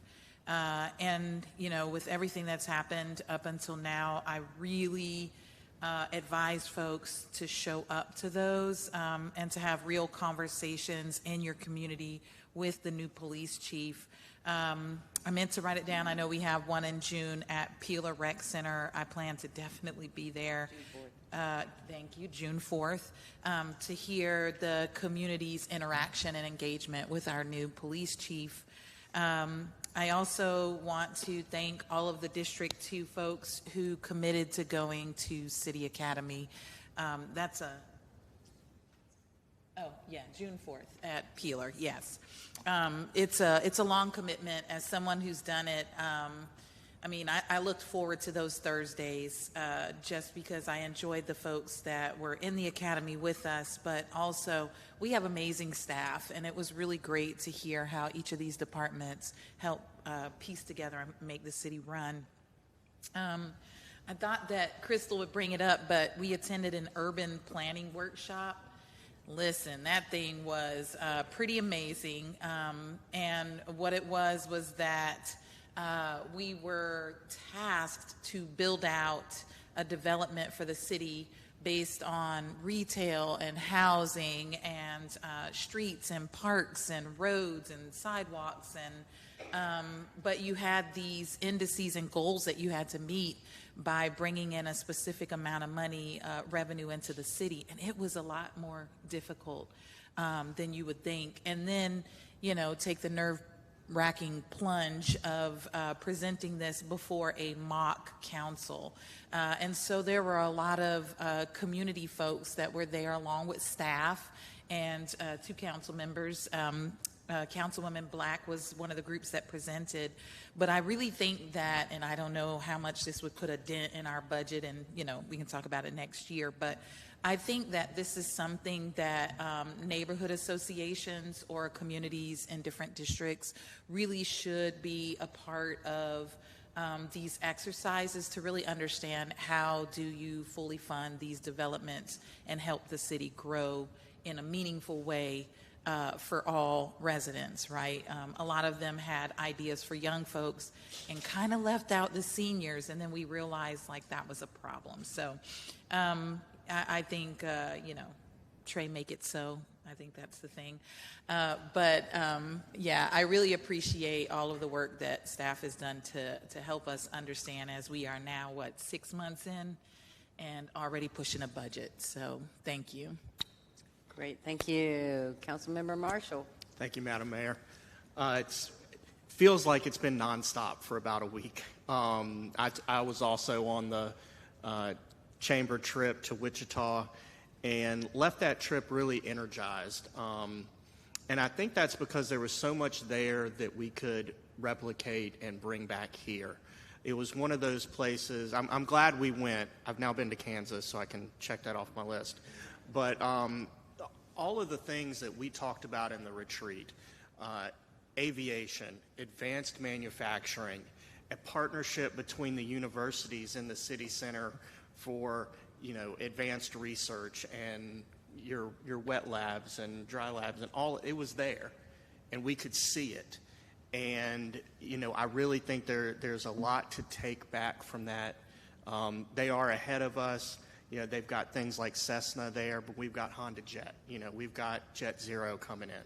So I'm really excited to see what we can pull from that trip. And no sooner than I landed 2 hours later from Kansas, I'm at a Wizard of Oz theme gala for the Children's Museum. So it, you know, felt like part of the movie.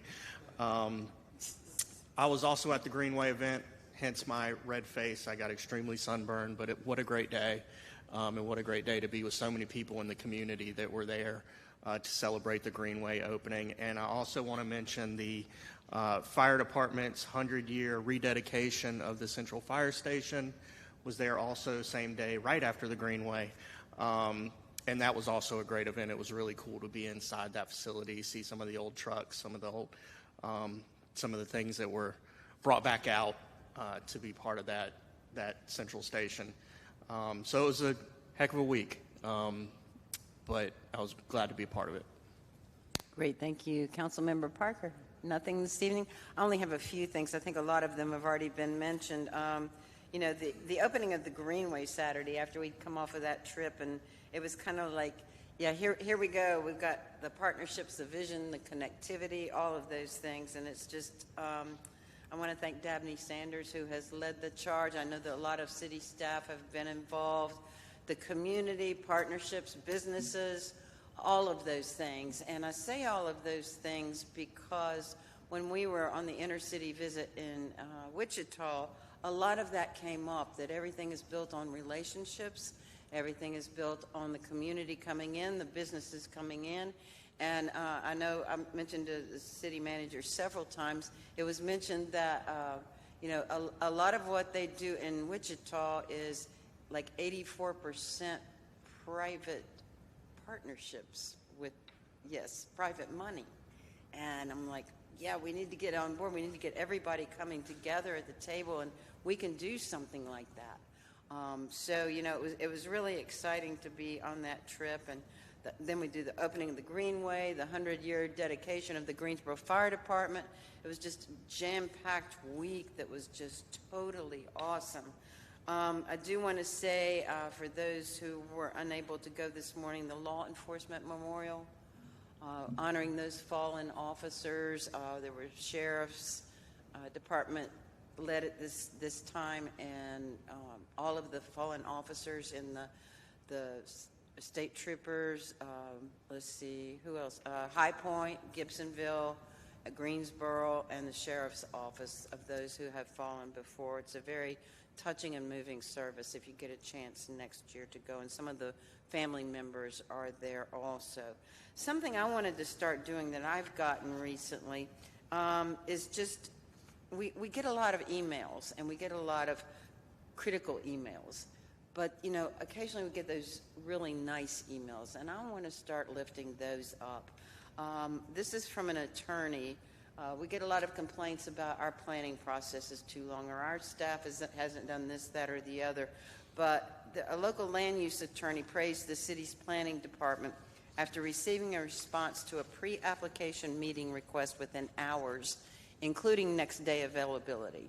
He noted that this level of responsiveness is rare among the many counties he serves involved in land use and development work. His feedback highlights Greensboro's commitment to customer service, efficiency, and supporting responsible economic growth and development. And I thought that would be very nice. That is actually Attorney Tom Terrell. We have a resident, Bob Ringel, said we could share this. He shared positive feedback regarding exceptional customer service provided by the city's water and sewer department. He accidentally dropped his car key fob into a sewer drain, and he submitted an online request for assistance. A water and sewer employee, Tony Fedesco, responded that evening, arrived around 9 p.m., removed the drain cover, and successfully retrieved the key fob. He wanted to express his sincere appreciation for calling, and called it exceptional customer service. And then I had another one. Residents Jeff Loudermilk shared positive feedback regarding the outstanding service provided by Jeff Pearson at the White Street landfill.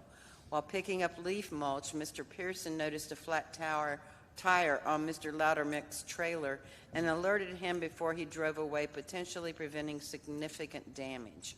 After learning he did not have the necessary tools, Mr. Pearson retrieved a jack and equipment from the shop so the tire could be changed safely. Mr. Loudermilk expressed appreciation for Mr. Pearson's attentiveness, professionalism, and willingness to go above and beyond to assist a resident. Just thought it'd be kind of nice to hear a few of those things. So if you get any more, bring them to me and we'll start reading them. So, yes, very nice. All right. And thank you for the great work on the draft of the city budget, Mr. City Manager. And do you have anything this evening? One quick thing, we are tremendously excited. Jackie Boone, our Creative Greensboro director or leader, is bringing to us world-renowned Ruth Carter. And Ruth Carter is a two-time Academy Award winning costume designer. I just need everybody to know that, so she's known for movies like Black Panther, Sinners, Selma, Malcolm X, and a few other movies. So I will be one of her featured models in her show this weekend. So I know she's done work with people like Michael B. Jordan, but she will forget all about them when I perform for her. But this is a huge recognition. If you get a chance, I'm going to ask ACM McCrae to send you all information. She is very influential in her field, the first black woman to win an Oscar for costume design, and the most nominated black woman in Oscar history. And she will be right here in our city, and that's going to be truly amazing. So the show is Saturday. It's free. It's a one-day festival on Saturday the 23rd. And again, we'll send you all the details and the times so that you can come out and support and meet this very influential person, and also support me on my my modeling debut. Thank you. Okay, so what are you going to be modeling? It's a surprise. Oh.